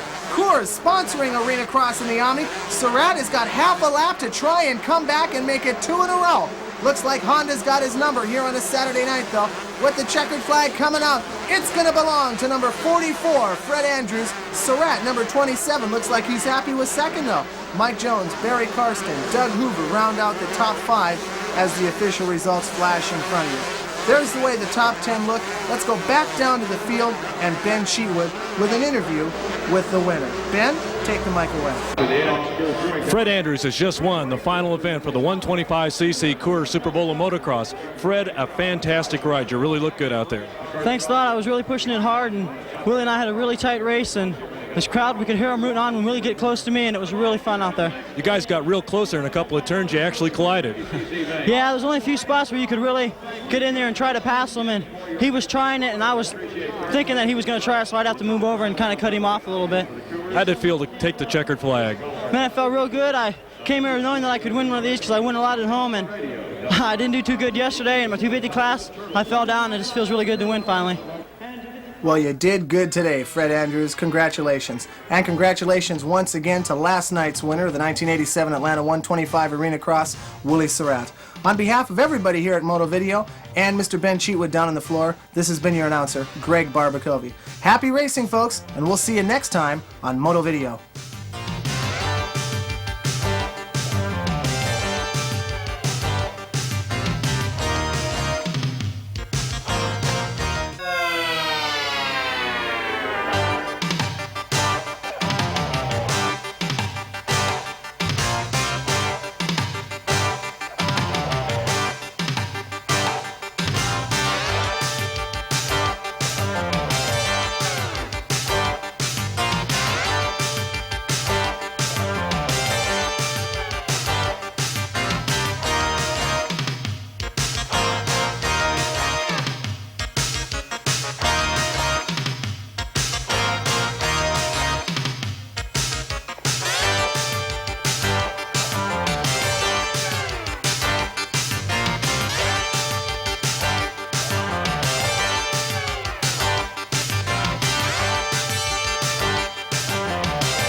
And that's Arenacross, a new chapter in the history of Supercross. I'm Larry Huffman. Join me next time for the 250cc races from the 1987 Atlanta Arenacross, as seen only on 2 wheels.